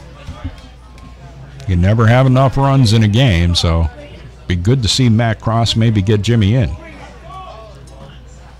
Jimmy could take as much of a lead as he wants because Toso and Lyle playing it pretty straight up the middle. Lyle is right over by the bag right now. He's going to stay there this time. Murphy comes to the plate. Jake Lyle retreats back toward the standard second base position and then comes back. Standahar back, standing on the bag. The pitch to Cross was a ball, and the count 1-2. 1 ball, 2 strikes. Murphy looks back at Standahar, comes to the plate with an off-speed pitch, and Matt Cross gets way around on it and pulls it foul. Down the third base line to even, to make it, rather, still 1-2. 1 ball, 2 strikes with Standahar out there at second base. This will be pitch number 90 for Jordan Murphy. And this time, stepping off the rubber and throwing back to the bag at second is Jordan Murphy. Just a lob toss, and second baseman Jake Lyle taking the throw. Standahar back, obviously, with no problem. 1-2 pitch. Off speed, Matt Cross way out in front of it. Swings and misses for strike 3.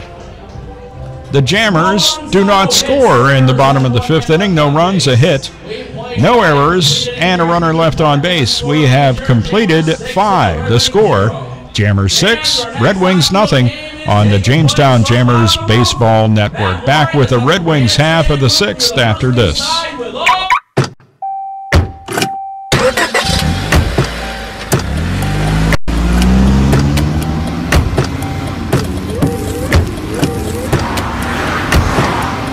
Driving has a rhythm all its own. Don't wreck it with a text. Before you get behind the wheel, silence your phone. Or better yet, designate a texter. For more text-free driving tips, visit stoptextstopwrecks.org. Brought to you by the Ad Council and the National Highway Traffic Safety Administration.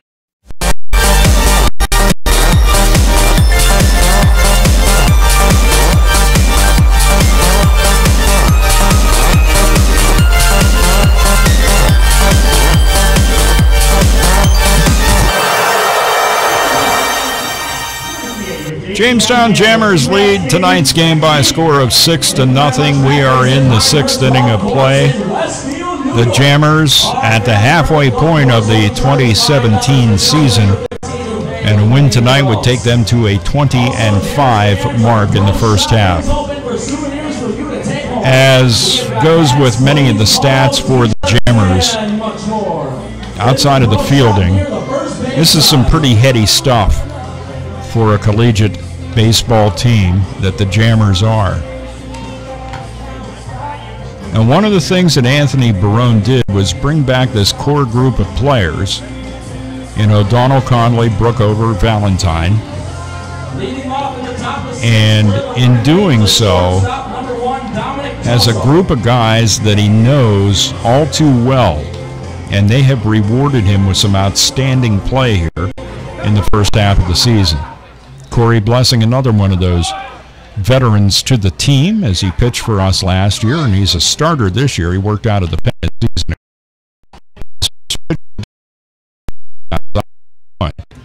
Toast back in the first inning. Red Wings could not get him in, and then a fly ball out to Stack for the final out of the third.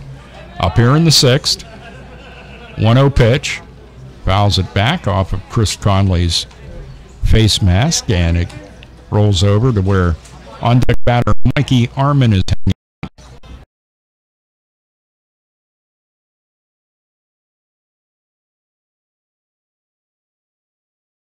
To grab another BP.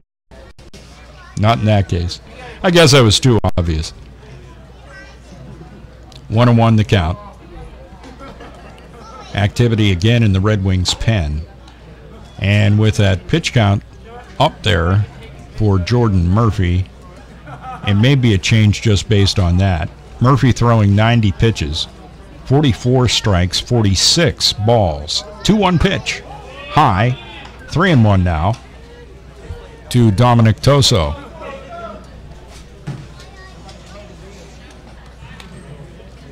Corey Blessing in his 6th inning of work. 3-1 pitch is too far inside.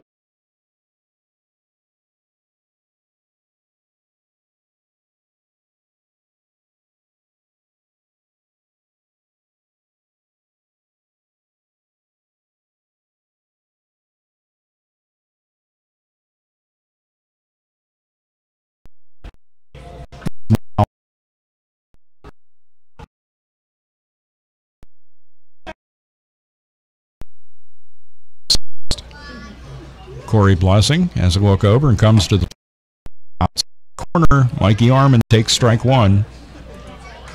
Mikey's 0 for 2 tonight, struck out swinging for the second out of the first, and a fly ball out to left center field that Skylar Valentine caught in the fourth. No balls, 1 strike, and the pitch from Corey. Lifted down the right field line. It falls in fair territory. Stack is over there, picks it up barehanded. Comes into Jimmy Standahar. It allows Toso to get over to third. Arman with a single down the right field line. And the Red Wings have something going. Toso at third. Arman at first. Nobody out. And Will Simonite at the plate.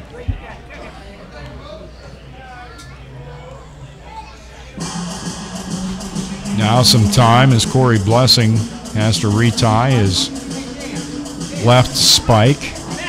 Chris Conley out there to talk with him to go along with that. Home plate umpire started out and realized that Chris was already on his way back.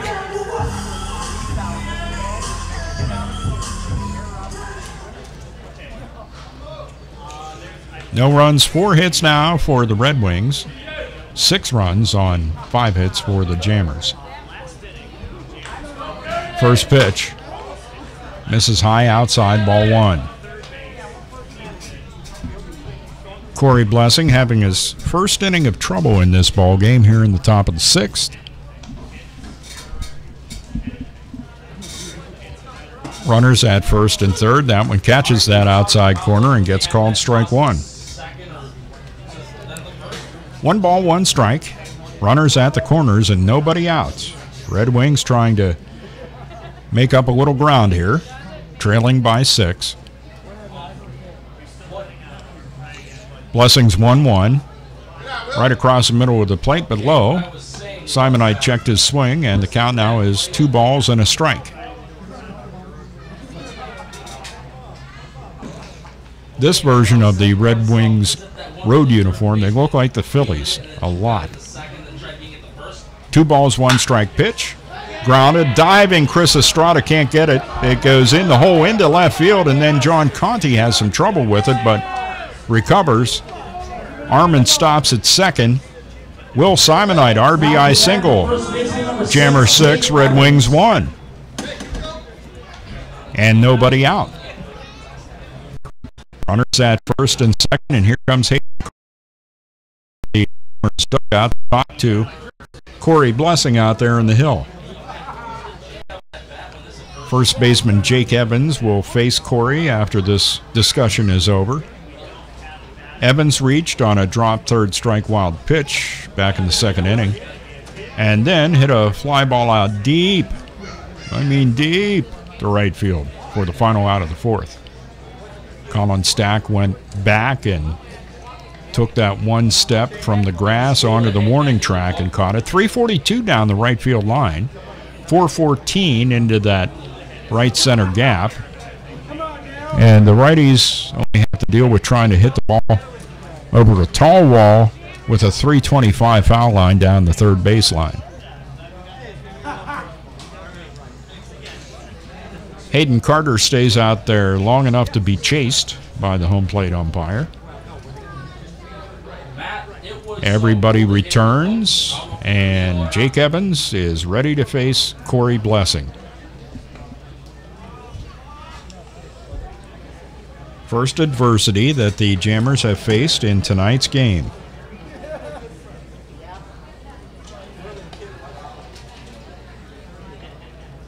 Corey Blessing's first pitch to Jake Evans. Well outside, ball 1. 1 ball and no strikes. And there is activity now in the Jammers' pen as Isaac Meza begins to loosen. 1-0 the count here to Jake Evans and the pitch. Right down the pipe taken by Evans, and the count's even at 1-1. 1 ball, 1 strike. 2 men on, nobody out. Red Wings trying to rally here in the top of the 6th. Now trailing by 5, Jammers 6, Red Wings 1. 1-1 pitch. Cut and a miss that time by Evans. Fooled by Corey Blessing with the off-speed stuff, and the count now is 1-2.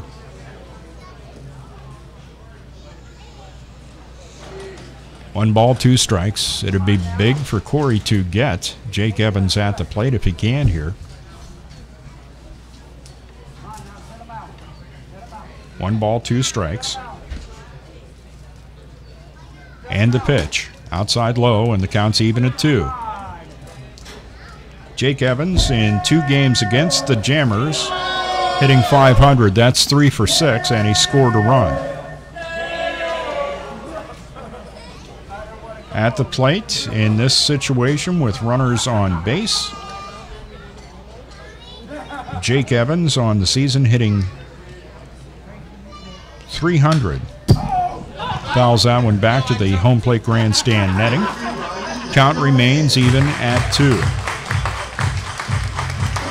With runners in scoring position, Jake Evans hitting .313. So it's imperative for Corey Blessing to keep Jake Evans at bay here. 2 balls, 2 strikes. Break-even pitch is high, ball 3. Chris Conley climbs up the ladder to catch that one. 3-2 the count.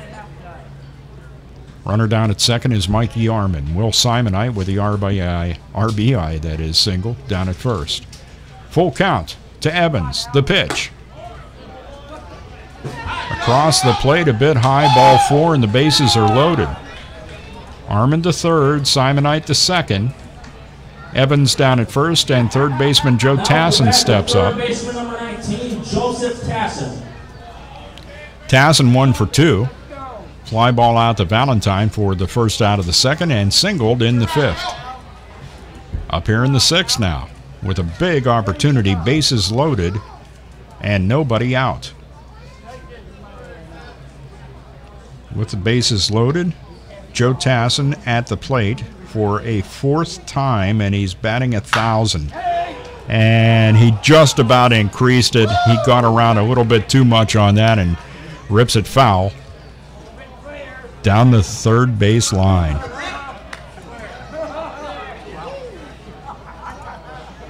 Strike one. Noisy strike to be sure. 0-1 the count. Corey Blessing with the sacks jammed behind him. 0-1 pitch off speed way out in front of a Tassin, swings and misses the count. 0-2.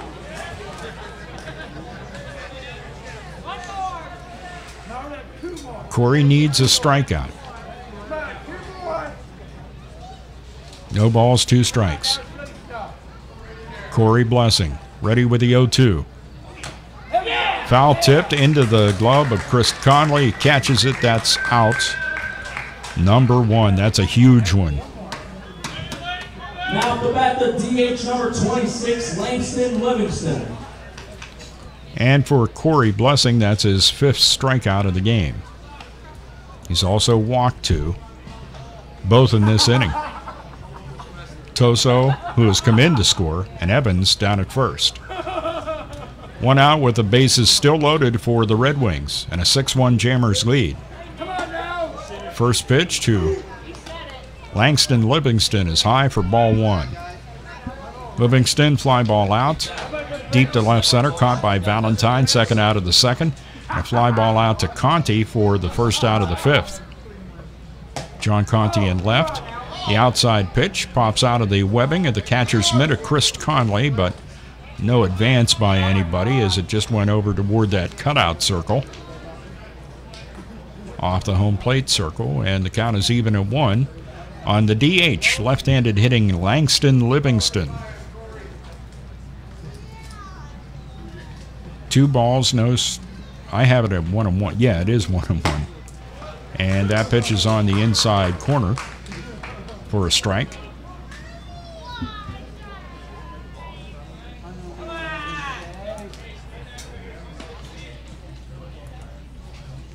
Two balls and 1 strike to count with 1 out. The bases loaded for Livingston.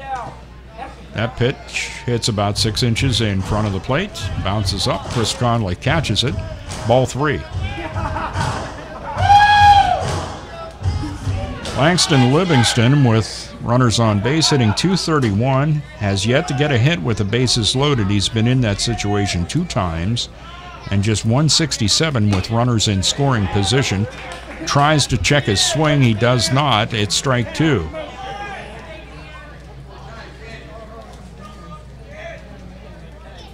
Three balls, 2 strikes. Corey Blessing working through the 6th here, the first inning that he's had any trouble. Payoff pitch, turning on it is Livingston and fouling it just past the dugout of the Red Wings down the first base line. Count remains full at 3-2.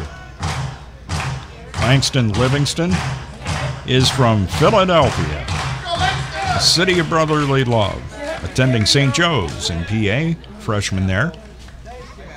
Full count pitch again. Lofted high in the air, not that deep. John Conti's underneath, makes the catch. Run will come in to score. He throws into the cutoff man, Alex O'Donnell. Mikey Arman comes in with the second Red Wings run. Livingston sac fly RBI. And it will bring up second baseman Jake Lyle.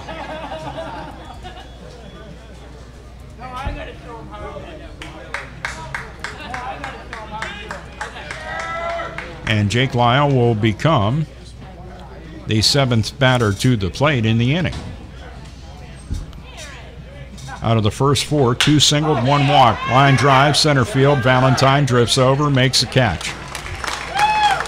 And that will do it for the Geneva Red Wings in their half of the 6th. They score a couple. They do that on 2 hits. No Jammers errors and a couple left. The score now at the end of 5.5, Jammers 6, Red Wings 2, here on the Jamestown Jammers Baseball Network. Jammers half of the 6th coming up. So you see, son, good manners are important. Should I go through it again? Yes. Yes, please. Yes, please. Exactly. Always say please, thank you, you're welcome, and excuse me. Sit up straight, hold doors open, don't speak with your mouth full, keep your elbows off the table. Share your things, play nice, and generally treat others the way you'd like to be treated. Got it? Got it. And stop picking your nose. Most parenting is hard to do in just 2 minutes. But 2 minutes twice a day making sure they brush their teeth is easier, and it could help save them from a lifetime of tooth pain. Visit 2min2x.org to find out more. A message from the Partnership for Healthy Mouths, Healthy Lives, and the Ad Council.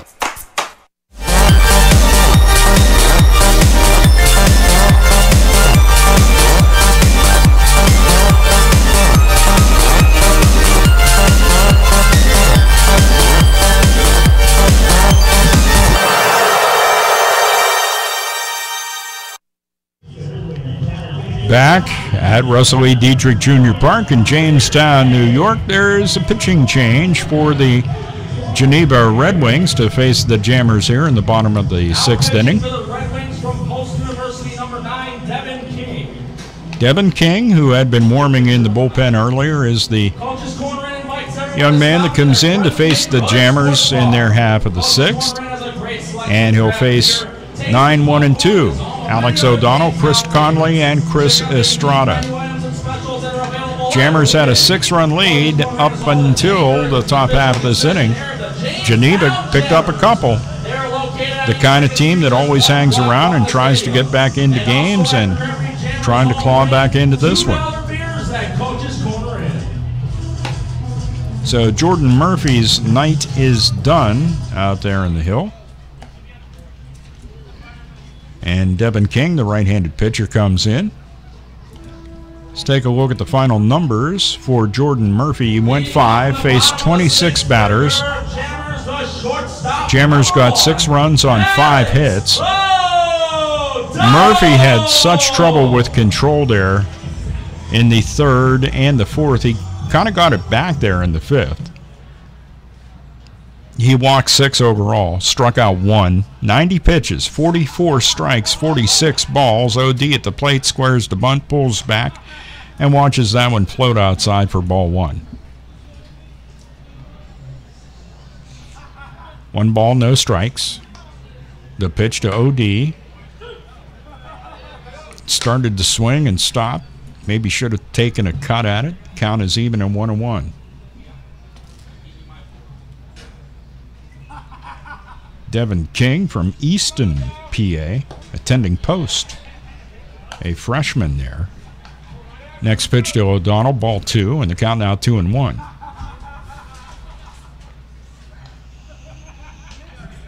Two balls, 1 strike in the pitch. Way outside. No, never mind. Strike 2.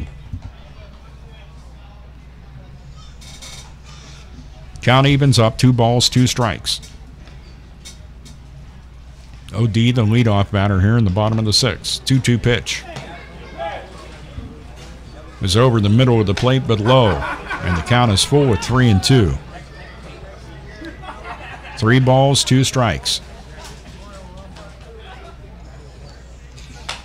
And the pitch is fouled back by OD, and it's still 3-2.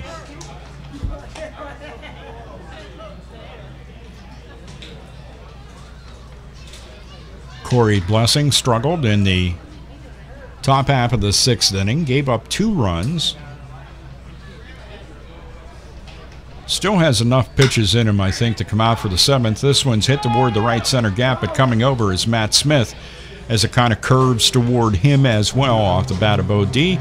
Caught by Smith, out number 1. Back up the bat for your Jammers, catcher number 17, Chris Conley.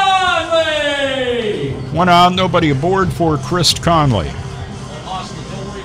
as he just continues to keep getting on base.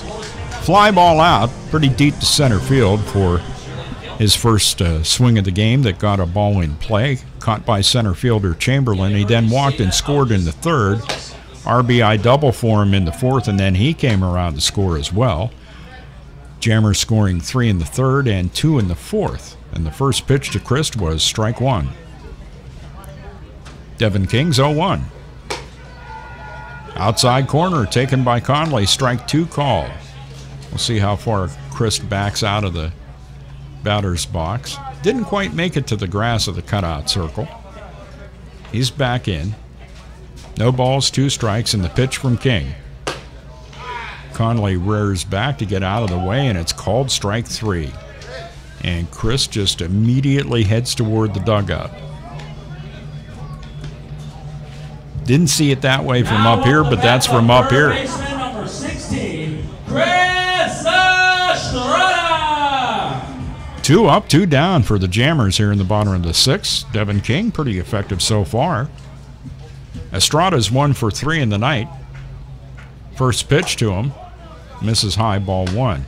Chris grounded out to Joe Tassin, second out of the first. And then he hit one down the left field line that Mikey Arman caught in foul territory for the first out of the third. Next pitch is a ball. Chris then got back on it, singled right up the middle in the 4th inning. 2-0 the count on him here. Devin King, getting the sign from catcher Will Simonite, brings the 2-0. Off-speed pitch drifts right over the middle of the plate, and the count now 2-1.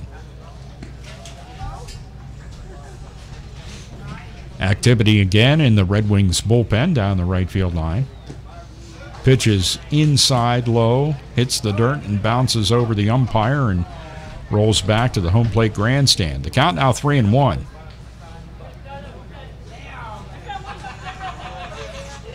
Chris Estrada trying to reach here. 3-1 pitch.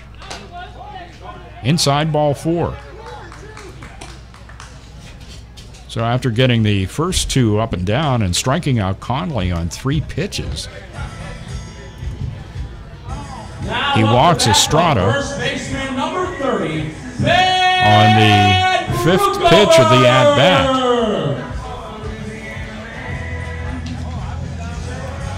Ben Brookover grounded out to Joe Tassin for the final out of the first, walked and scored in the 3rd, and grounded into a fielder's choice there in the 4th. 2 out, runner at first, Estrada, and Devin King steps off the mound. Estrada goes back to first.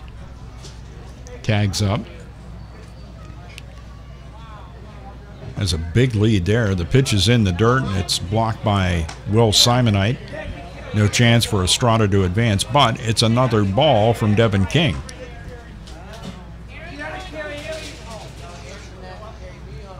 King appears to be ready to go. Brookover takes his time on him. King looks over at Estrada, getting his lead off the bag at first.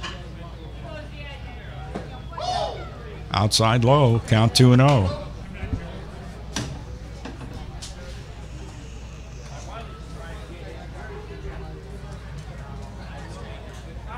Two balls, no strikes. 2 out, we're in the bottom of the 6th inning, and the Jammers lead by a score of 6-2. Runner down at first, Estrada with 2 out goes. Throw down by Simonite. The tag applied by the second baseman, Jake Lyle. And Chris Estrada is caught stealing to bring the Jammers half of the 6th to an end. No runs, no hits, no errors, nobody left. The score at the end of 6, Jammers 6, Red Wings 2. We'll be back with the Red Wings half of the 7th inning right after this on the Jammers Baseball Network.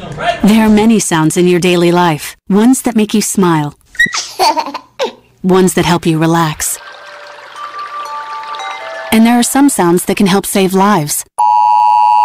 Wireless emergency alerts, now on many mobile devices, use a unique sound and vibration to bring you critical information about emergencies in your area. With updates from local sources you know and trust, you can be in the know wherever you are. Learn more at ready.gov/alerts. Brought to you by FEMA and the Ad Council.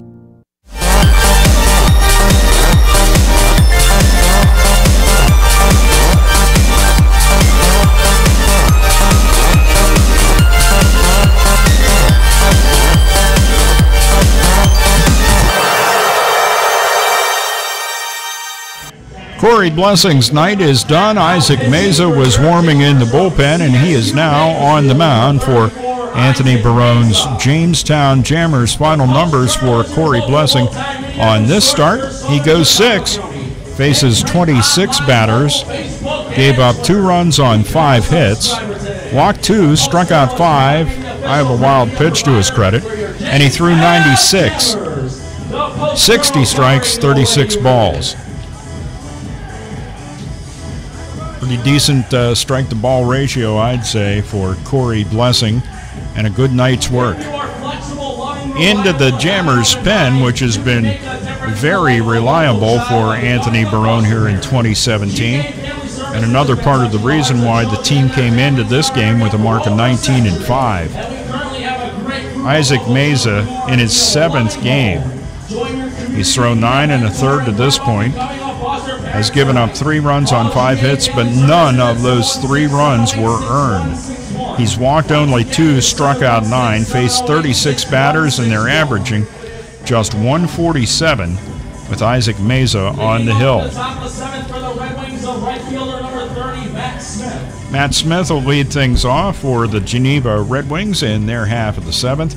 Matt on the night is 1 for 2. Fly ball out. John Conte caught it over near the foul line in left field. And then a single in the hole between Brookover and Standahar. He did that back in the 5th. Up here in the 7th, the first pitch is well inside to him and backs out of the way. It's ball 1. 1 ball, no strikes. Chris Estrada was charging in at third. And he does bunt it this time, but it goes well foul. And the count is even at 1-1. Matt Smith as a leadoff hitter in an inning, hitting .333, 9 at-bats in that situation. And he did walk once. His 10th at-bat now in this situation. The count 1-1 on him. Isaac Meza on the hill with a 1-1. Smith reacted to that, but that was not that far off the plate. It's ball 2 though, and the count now 2-1. 2-1 pitch is right down the pipe and taken by Smith, and the count is even at 2-2. On deck is center fielder Matt Chamberlain. 2 balls, 2 strikes, and Meza's pitch popped up, playable. Ben Brookover will catch it in foul territory for the first out of the 7th inning. 1 up, 1 down. Back up the bat for the Red Wings, the center fielder number 25, Matt Chamberlain. That brings up center fielder Matt Chamberlain, 0 for 3. Called out on strikes in the 1st and 3rd, and then a fly ball out to Colin Stack for the final out of the 5th. Up here in the 7th with an out and nobody aboard, and there's shoelace problems again for the Jammers. Isaac Meza has to take the time to retie his right cleat. He has done that, and he gets ready now to throw to Matt Chamberlain. First delivery misses well outside, ball 1.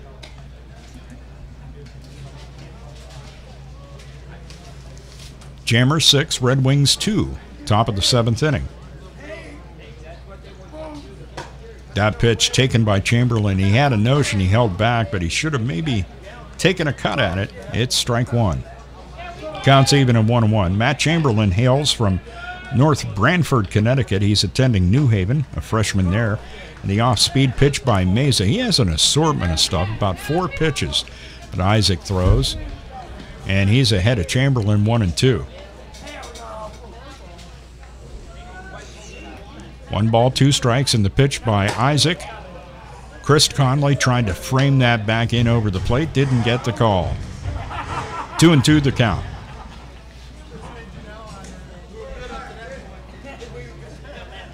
Nobody aboard and 1 out here in the top of the 7th. And Chamberlain steps out and quickly back in. Meza was getting close to being ready to come to the plate, but that all got stopped, and now Isaac does come to the plate. And getting around on it is Chamberlain and ripping it down the first baseline foul. Count remains 2-2. Chamberlain going through all kinds of machinations before he gets back in to face Meza. 2-2 pitch. Outside low, count full at 3-2. Conley backed out from behind the plate, almost in a position to get one down to Estrada for a little around-the-horn toss, but that didn't happen. Counts full, 3-2. And the pitch by Isaac. Popped up. Shallow left. O'Donnell out. Conti in. Conti calls and catches the fly ball off the bat of Matt Chamberlain. 2 gone. And that will bring up Dominic Toso. Number 1, Dominic Toso. Toso got off to a great start tonight when he hit a triple back in the first inning. However, the Red Wings unable to get him in. Then a fly ball out to shallow right, caught by Stack. And then he walked and scored in the 6th when the Red Wings brought 2 across to bring us to the 6-2 score we have right now. First pitch, Toso, a ball, and the count 1-0, and Toso calls time.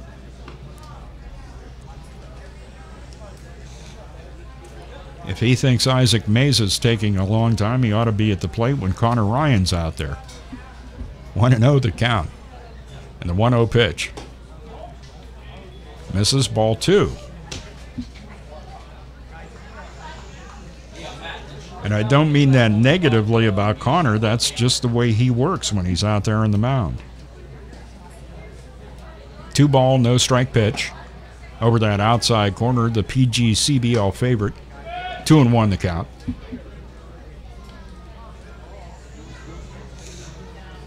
Jammers headed to Mohawk Valley tomorrow. Then to Socrates. And wrap it up in Oneonta. This one's lofted toward the right fielder. Colin Stack backs up about 4 steps and makes the catch of the fly ball off the bat of Dominic Toso to retire the side. No runs, hits, or errors in the Red Wings half of inning 7. We have now completed 6.5 to score. Jammers 6, Red Wings 2 on the Jammers Baseball Network. Penswood.net Classifieds offers the freshest, most recent classified ads available with over 1,500 new ads each day. If you're looking for a reliable used vehicle, check out the multiple ads daily on Penswood.net Classifieds. From cars, trucks, RVs, and motorcycles, you can scan the ads at Penswood.net at any time of the day or night and find something that fits your needs. Looking for household items, student housing, or even a new pet? Penswood.net Classifieds has it.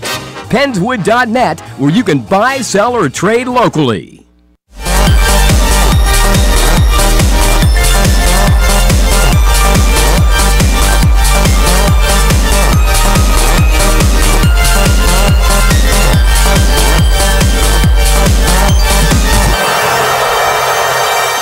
Seventh inning stretch time at Russell E. Dietrich Jr. Park. We love you, Jammers fans. Coaches Corner loves you. There you go, the old "Take Me Out to the Ball Game" song.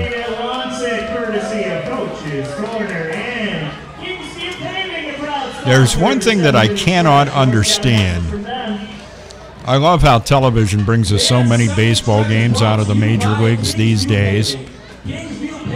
But I can't understand why some of the broadcasts will stay at the stadium when they sing "Take Me Out to the Ball Game." We're all baseball fans. We all know it. We know it's a tradition to stand up and stretch, which was started by a former president at a baseball game when he got up in the middle of the 7th and stretched. And then the singing of "Take Me Out to the Ball Game" became a part of that. We all know the song. We've all heard it a bunch of times, especially if you're a baseball fan. So why have the cameras on from the ballpark to cover "Take Me Out to the Ball Game" live? I don't get it. Ben Brookover at the plate. He was there when Chris Estrada was caught stealing back in the 6th. First pitch to him by Devin King is strike 1. The 0-1 catches that PGCBL outside corner, strike 2. No balls, 2 strikes. Ben, the leadoff batter for the Jammers here in the bottom of the 7th. Ben making his, well, technically his 5th, but the other at-bat didn't count because of Estrada getting caught stealing. So far in the night, he is 0 for 2. Walked and scored back in the 3rd. Next pitch to him was a ball in the count, now 1-2. 1-2 pitch outside low, and the count's even now at 2 on Ben Brookover.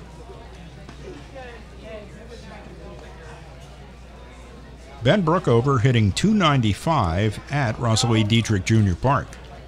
Hitting better on the road.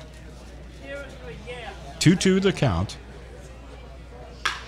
Ground ball toward the second baseman, Jake Lyle. Gobbles it up and then drops it, but has enough time to reach down, pick it up, and throw out Ben Brookover for the first out of the 7th inning. I was talking about Ben's hitting at home. Now up the bat, the center fielder, number It's only 2. right if I tell you what he does on the road. Valentine! Ben Brookover, while hitting .295 here at Russell E. Dietrich Jr. Park, is hitting .364 on the road. Skylar Valentine steps up with nobody aboard and 1 out. The first pitch by Devin King misses outside low, ball 1. Skylar's 1 for 2, doubled and scored in the second, walked and scored in the third. That pitch is in there and called strike 1. Counts even at 1-1 on the right-handed hitting center fielder, Skylar Valentine. 1-1 pitch, he rips one foul down the left field line and out of play.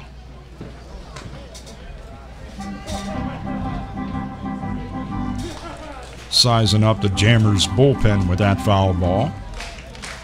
Counts at 1-2 on Skylar.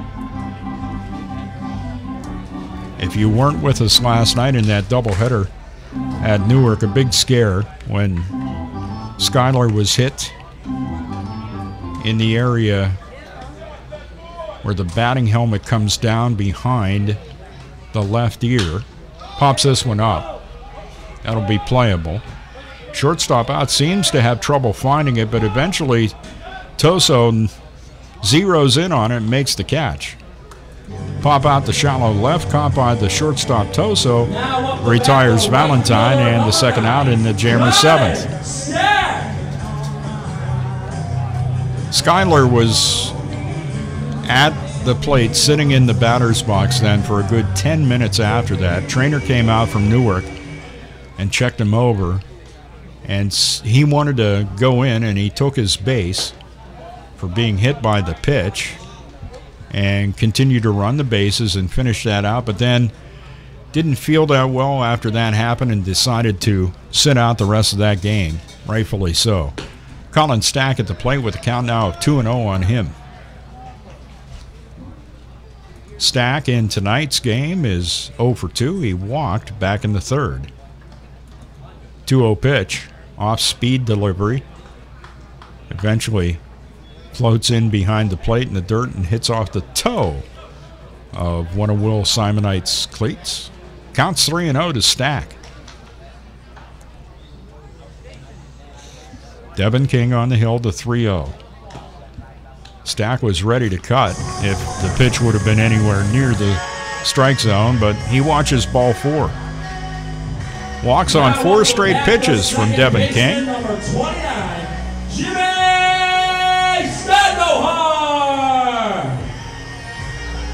Jimmy Standohar steps up for Anthony Barone's Jammers. He is 2 for 3 on the night. He's been on base all 3 times.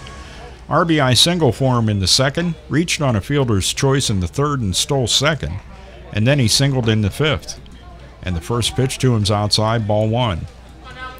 1 ball, no strikes.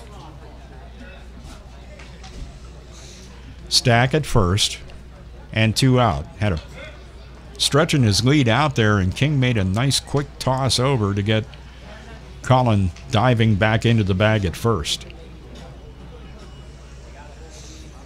Got into some serious base thievery the other night. 1-0 pitch. That one's in the dirt, pops up. Simonite can't find it. When he finally does, he looks and he just figures discretion's the better part of valor and doesn't even throw.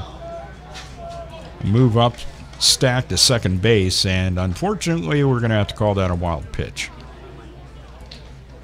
Stack at second with 2 out.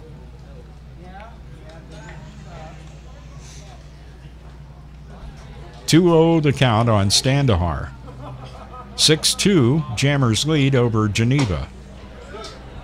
Outside corner, 2-1 the count.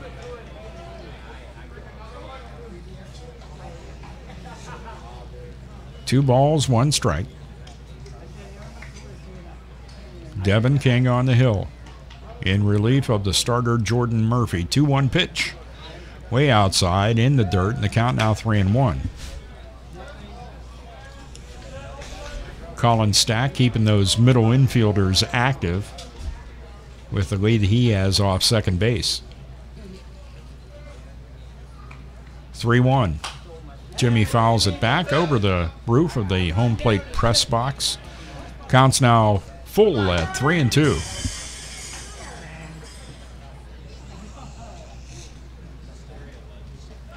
Jammers played 4 games in 3 days and won them all by some pretty amazing margins. Scoring 19 on Tuesday, 15 on Wednesday, 11 and then 14 in consecutive games at Newark. Double-digit run totals in 4 straight. Some pretty amazing stuff. Jimmy fouled off the payoff pitch there from Devin King, and the count remains full at 3-2. Simonite either thought he saw something with Standahar's swing on that pitch, or maybe he thought that Stack was stealing signs out there at second. Don't know if he decided to change things up or just noticed something about Standahar's approach at the plate. Full count. Devin King's payoff pitch. It's in the dirt and bounces way far away from the home plate area over to the Jammers dugout, and Stack rounds third, but eventually Simonite got to it. King was covering at the plate as well. It's ball 4 to Jimmy Standahar, and he draws the 2-out walk. Stack's at third.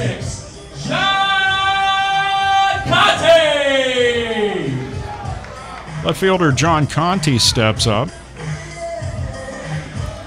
John's 0 for 2 tonight. Sac fly back in the second. Grounded out to the shortstop Toso for the final out of the third, and grounded out to the second baseman Lyle as he jumped on the first pitch he saw from Murphy there in the 5th inning.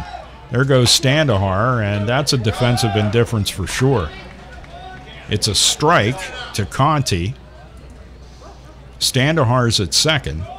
Doesn't matter how he got there, he's there in scoring position. 2 runners in scoring position, 2 out. Conti with a big opportunity. Try to find that gap between second and first baseman there. That'd be a good place to put it. That one's inside, and John watches ball 1. Counts even at 1.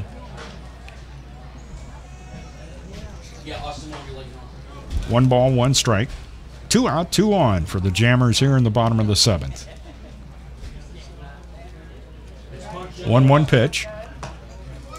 Big cut and a miss by John Conti on the high pitch. One that he could not lay off of, and the count is now 1-2. John Conti hitting .346 with runners on base, and is hitting .353 with runners in scoring position, which he has right now, and he fouls off the 1-2, and the count remains.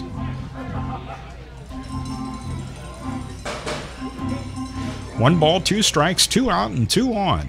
Jammers 6, Red Wings 2, bottom of the 7th inning. And the 1-2 pitch. Conti laid off. He had a notion, then he laid off because he thought it was too far inside, and he gets rung up. Strike 3. No runs across for the Jammers, no hits, no errors for the Red Wings, couple runners left. At the end of 7, the score, Jammers 6, Red Wings 2 on the Jammers Baseball Network. Hi, Mom. Is Claire's birthday party today? Me again, Mom. Where did I put my history book? Hi. Sorry, forgot one last thing. Sometimes it's hard to concentrate. At school, I start looking out the window, and then I forget what I was supposed to be thinking about. I know it seems like I don't care, but I do. It's just difficult for me. Love you, Mom. Bye. Join parents and experts at Understood.org, a free online resource about learning and attention issues to help your child thrive. Brought to you by Understood.org and the Ad Council.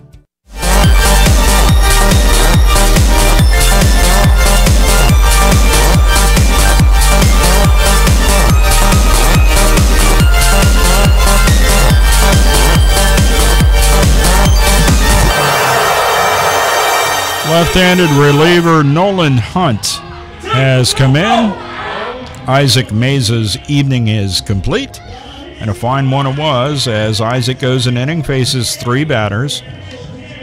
No runs, hits, walked nobody, struck out nobody, 16 pitches, 9 strikes, 7 balls. About the only thing off with that performance by Mesa is his ball-to-strike ratio, normally a little bit better than that, but he did the job. He shut down the Red Wings in their half of the 7th. And now Nolan Hunt will try to shut down the Red Wings in the 8th. Nolan Hunt, the lefty, coming into the game, and he is making his 6th appearance. He's 2-0 with a 1.29 ERA without starting a game. Has thrown 7 innings, that is. He's given up 2 runs on 3 hits, only 1 of those earned. Walked 3, struck out 6. He's given up a triple. And opponents are averaging $130 with Nolan Hunt on the hill.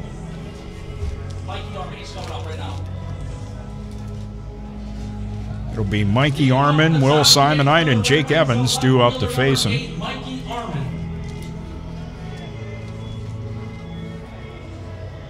Nolan Hunt, in case you don't know, hails from Westfield, New York. He's another one of those Canisius guys, a sophomore there.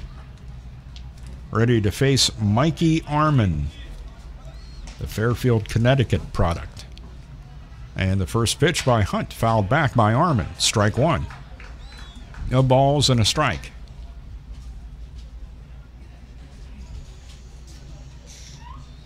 Jammers scored first in the game with a single tally in the bottom of the 2nd, added 3 in the 3rd, 2 in the 4th. And as I've said before, even with Common Core math, that adds up to 6. On the other side of the ledger, the Red Wings scored 2 in the 6th, 6-2 the score. Hunt's pitch is in the dirt, and he looks back at the mound as though something malfunctioned there, as that pitch hit in the dirt about 2 feet in front of the plate.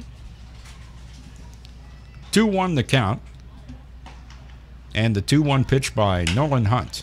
Little looper, Standahar out. It's over his head and in front of Colin Stack. Leadoff single. Little looper off the bat of Mikey Arman. Now at the bat, the catcher number 33, Will Simonite. Bloop single to right, and Will Simonite will step up. Simonite is 1 for 3 with an RBI. He got that back in the 6th. Otherwise, a couple of fly ball outs, 1 to Stack, 1 to Conti.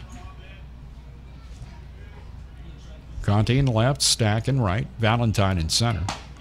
First pitch on that PGCBL outside corner, strike 1.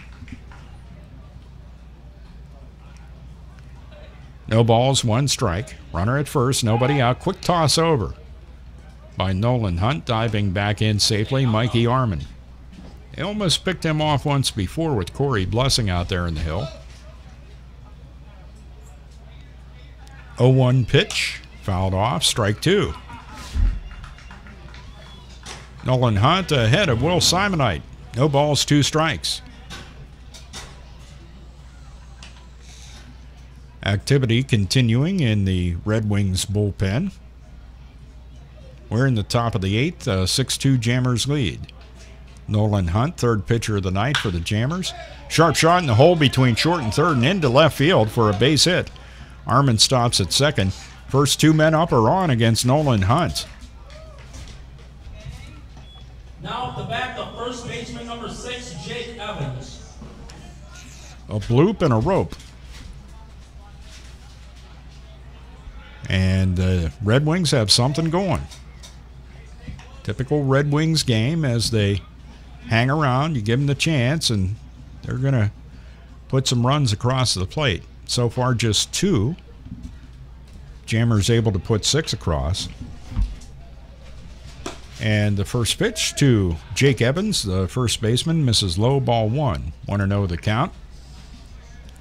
Evans on base a couple of times, once on a drop 3rd strike, wild pitch, and then walked in the 6th. Also a fly ball out in the 4th. Hits that one down the right field line, foul. That would have brought home 2. Mikey Arman hasn't been running that fast since the bus pulled up to the Golden Corral. Just kidding. Armin retreats to second. Simonite back to first. 1-1 the count to Jake Evans. Lefty Nolan Hunt. Gets set, brings the 1-1 to the plate. Off-speed pitch, hit at Ben Brookover, a one-hopper. He does go to second, and they get Simonite at second base. They force him out. Armin moves up to third, and Evans now down at first on the fielder's choice.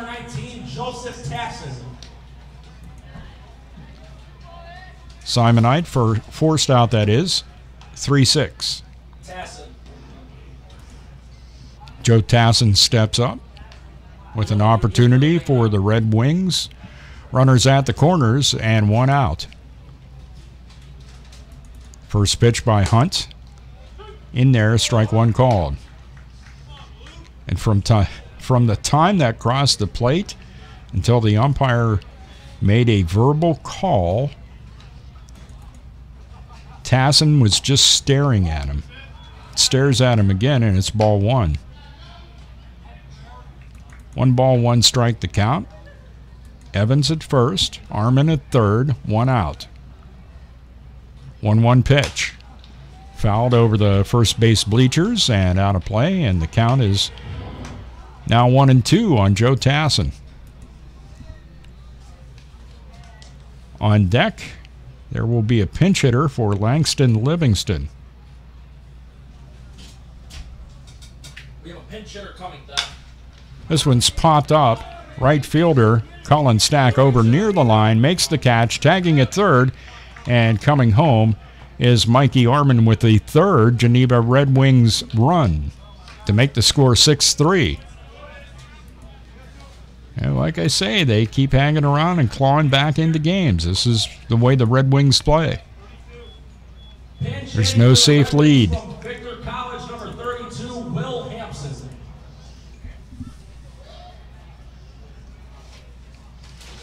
At the plate is Will Hampson. Will Hampson is from Victor. God bless him. And he plays at Southwest Tennessee Community College. I'm assuming Victor, New York, and that's why I said God bless him. 2 out, runner down at first base. That's Jake Evans, who reached on a fielder's choice. Red Wings have brought one across to make it 6-3. Nolan Hunt misses outside despite the framing attempt by Chris Conley. Ball one. 1 ball, no strikes. 2 out. The pitch. Grounded down the third base line. Chris Estrada's up with it and throws to Ben Brookover to retire the side. For the Red Wings in their half of the 8th, a run across. They did that on a hit. No errors for the Jammers. And a runner left, and at the end of 7.5, the score Jammers 6 and the Red Wings 3 on the Jammers Baseball Network. Man, do I love card night. You ready, boys? You got a king? Go, Fish Dad! Oh, come on! This is WWE superstar Titus O'Neil. The smallest moments can have the biggest impact on a child's life. Take time to be a dad today. Learn more at 877-4DAD-411 or visit fatherhood.gov. Brought to you by the U.S. Department of Health and Human Services and the Ad Council.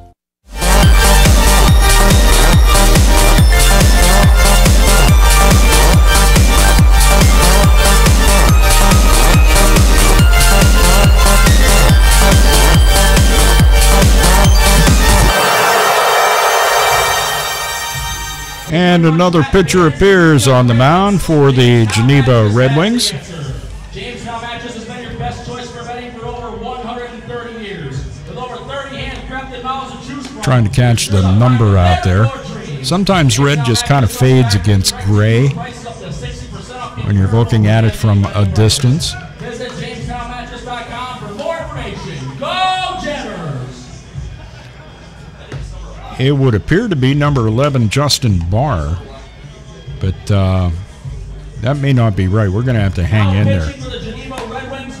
Oh, that's who it is.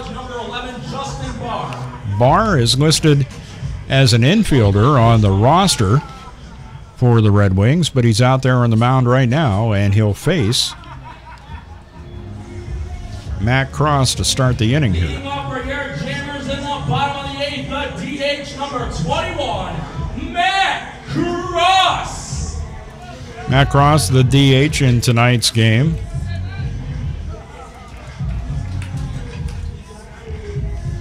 Matt has been on base a couple of times, walked in the second, walked and scored in the fourth, and struck out swinging on a 1-2 pitch for the final out of the fifth.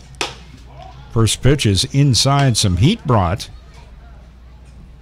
by Justin Barr. Ball one. 1-0 pitch on its way. Fouled off over the first base bleachers, and the count evens at 1 on the right-handed hitting DH of the Jammers, Matt Cross.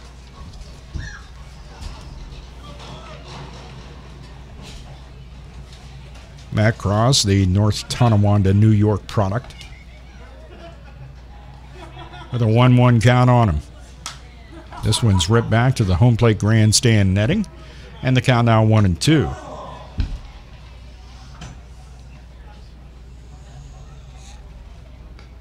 Jammers with one more mile to go here, leading the game by a score of 6-3. Gonna have to be careful with these pesky Red Wings. I got it. 6-3 the score, cut and a miss, strike 3. Matt Cross struck out again for the second time tonight. Both swinging. And Alex O'Donnell steps up. Now up the bat, the shortstop, number 1, Alex O'Donnell. OD at the plate, he's 0 for 3. Grounded out a couple of times, once to short, once to second, and then a fly ball out to the right fielder, Matt Smith. First pitch to him is high for a ball, 1 ball and no strikes. Justin Barr's 1-0 pitch, outside low, ball 2. 2 balls, no strikes. Nobody aboard, 1 out in the bottom of the 8th. Inside low, ball 3. So after Barr strikes out, Cross having trouble finding the strike zone with O'Donnell at the plate. 3-0 pitch. That's low, ball 4.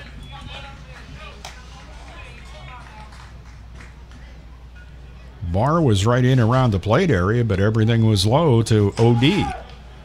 And that brings up Chris Conley.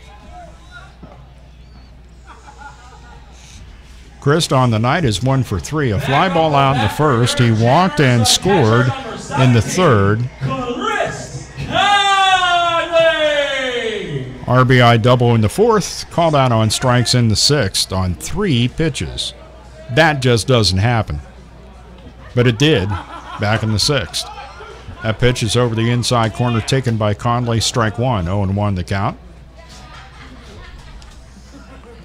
O'Donnell, the runner at first. 1 out. And the 0-1 pitch delivered by Barr is inside and on the corner, strike 2. And this time Conley backs way out of the home plate circle area. Didn't quite make it over to the circle cutout, but he expressed his displeasure with that call, along with the fans who did it vocally. 0-2 the count, the pitch. This is outside, the count now 1-2. 1 ball, 2 strikes. Cross started the inning, strikeout swinging. O'Donnell walked on 4 straight. It's 1-2 to Conley. The pitch. Ripped foul past Hayden Carter down the first base line.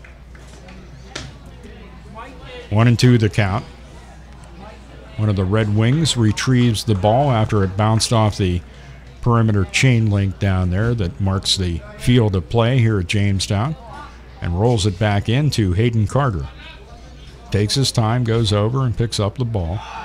There goes OD. It's a ball. The throw down, not in time.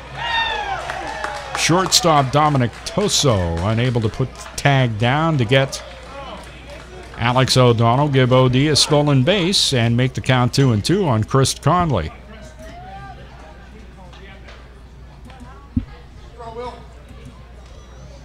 Two balls, two strikes. Justin Barr, third pitcher of the night for the Red Wings. Chris Conley fouls that pitch off, stays alive. Count remains 2-2. Devin King came into the game, went 2 1/3. That's not right. So he went a couple of innings. Faced 12 batters. Walked 4, struck out 2. Couple wild pitches. 56 pitches, even split, 28 and 28 balls and strikes. 2-2 the count here to Chris Conley. It's in the dirt. It's ball 3 in the count now, 3-2. Chris Conley will happily take the walk if that's the route that anybody wants to go. And he's got a good eye up there, so we'll see what happens here on 3-2 as Barr gets ready to bring it inside high. Ball 4. I hesitated because I thought it was, and it was the umpire's right arm going up in the air to ring up Conley. Okay then. 2 gone. Now up to bat, the third baseman, number 16, Chris Estrada. You just don't see that happen that often. Conley, the second out of the inning. Estrada at the plate, and the first pitch high outside, ball 1. I thought that pitch was pretty high to Conley. But it was called a strike, and Chris goes back to the dugout and will once again don the tools of ignorance before he heads out behind the plate. 1-0 pitch, outside corner, taken by Estrada. Strike 1 called, the count's even at 1. Estrada's 1 for 3 in the night, on base 2 times, walked in the 6th, and he was caught stealing, singled in the 4th. 1-1 pitch. Big cut and a miss by Estrada, and that gets the Red Wings all excited.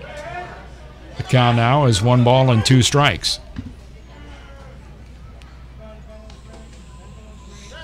2 out, Jammers up 6-3, bottom of the 8th.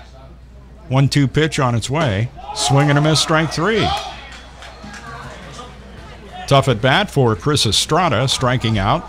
And as a matter of fact, Justin Barr comes in to strike out the side. No runs, no hits, no errors. And a runner left on base. That was Alex O'Donnell after he walked and stole second. We'll head to the 9th. Jammers up by 3. It is Jamestown 6, Geneva 3 on the Jammers Baseball Network. So, I'm a dog, and I'm kind of new to this family, but I've noticed a trend. My humans do this thing where they go around and get all my toys and hide them in this basket. But it's always the same basket, and it's always the same place. And then they act so surprised when I find them. But I'm like, hello, that's where you put it last time. Humans are the worst at hide and go seek. A person is the best thing to happen to a shelter pet. Be that person. Adopt. Brought to you by the Ad Council and the ShelterPetProject.org.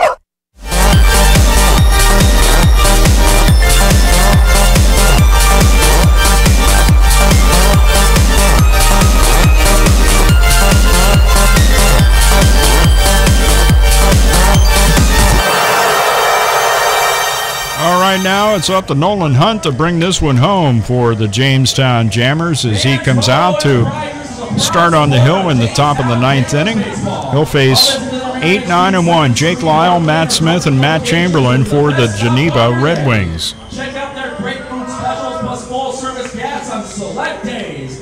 Don't forget to stop by the laundromats and dog washers too. Jammers with a single tally in the second to take the lead in the game, added 3 in the third and 2 in the fourth, and then have been held scoreless since. 6 runs on 5 hits and no errors for the Jammers. For the Red Wings, 2 runs in the 6th. They added 1 in the 8th. And it's 3 runs, 7 hits, and no errors for Geneva. 6-3 Jammers lead. Nolan Hunt's first pitch of the inning. Fouled off by Jake Lyle, strike 1. No balls, 1 strike. Lyle, the leadoff batter here in the top half of the 9th. 0-1 pitch. Off-speed delivery, and Lyle didn't know whether to or whether not. He chose not, and it's strike 2.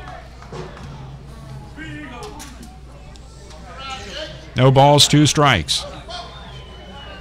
Lefty Nolan Hunt's 0-2. Well outside, taken by Lyle, count 1-2.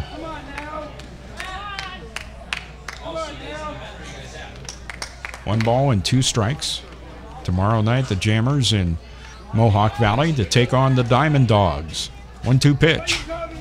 Fouled off over the home plate grandstand. Well out of play.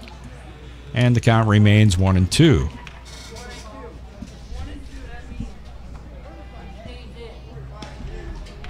There is activity in the Jammers bullpen. 1 ball, 2 strikes to count. Here's Hunt's pitch. Off-speed delivery stays high, and the count evens up at 2. 2 balls and 2 strikes to the right-handed hitting second baseman, Jake Lyle.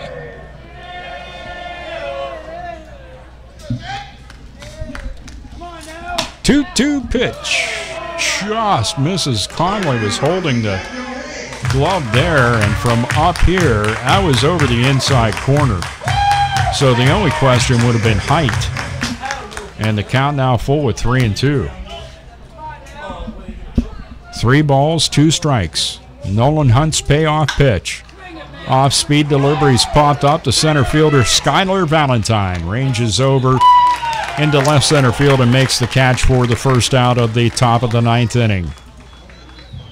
Now the bat, the right fielder, number 30, Matt Smith.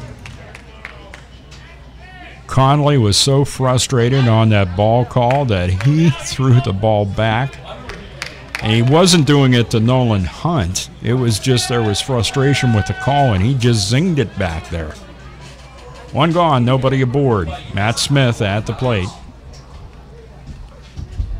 First pitch to him is over the outside corner, strike 1 call. Fans in attendance tonight getting into it as trying to root the Jammers home to victory with a 6-3 lead. That one's on the inside corner, so he goes outside inside on Smith and is ahead of him. No balls and 2 strikes.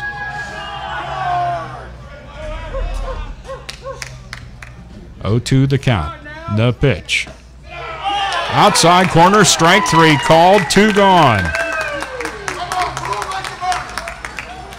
I don't know if that was a make-up call or not. Doesn't matter. It's second out of the inning. There isn't an official alive that would tell you they ever do make-up calls. Personally, I disbelieve. Right down the pipe, taken by Chamberlain, strike 1. Chamberlain called out on strikes 2 times. Fly ball outs to Stack and Conti as well. 0 for 4. 0-1 pitch fouled back over the press box. And quickly, Nolan Hunt is ahead. No balls and 2 strikes. 2 out, nobody aboard. Top of the 9th, Jammers up 6-3. Nolan Hunt's 0-2. Outside in the dirt, blocked by Conley. Count now 1-2.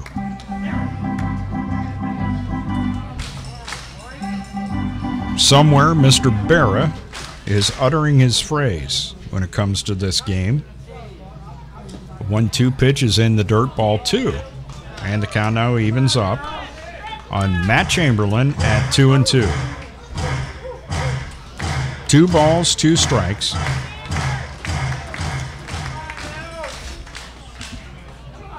And the 2-2 pitch. Fouled off again, and the count is still 2-2 on Matt Chamberlain.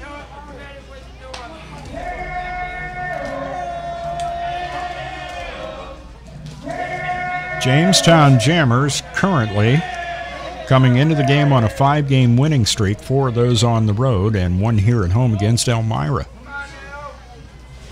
2-2 count the pitch. Swing and a miss, strike 3. Nolan Hunt gets Matt Chamberlain and retires the side in order in the top of the ninth. No runs, hits, or errors, and nobody left.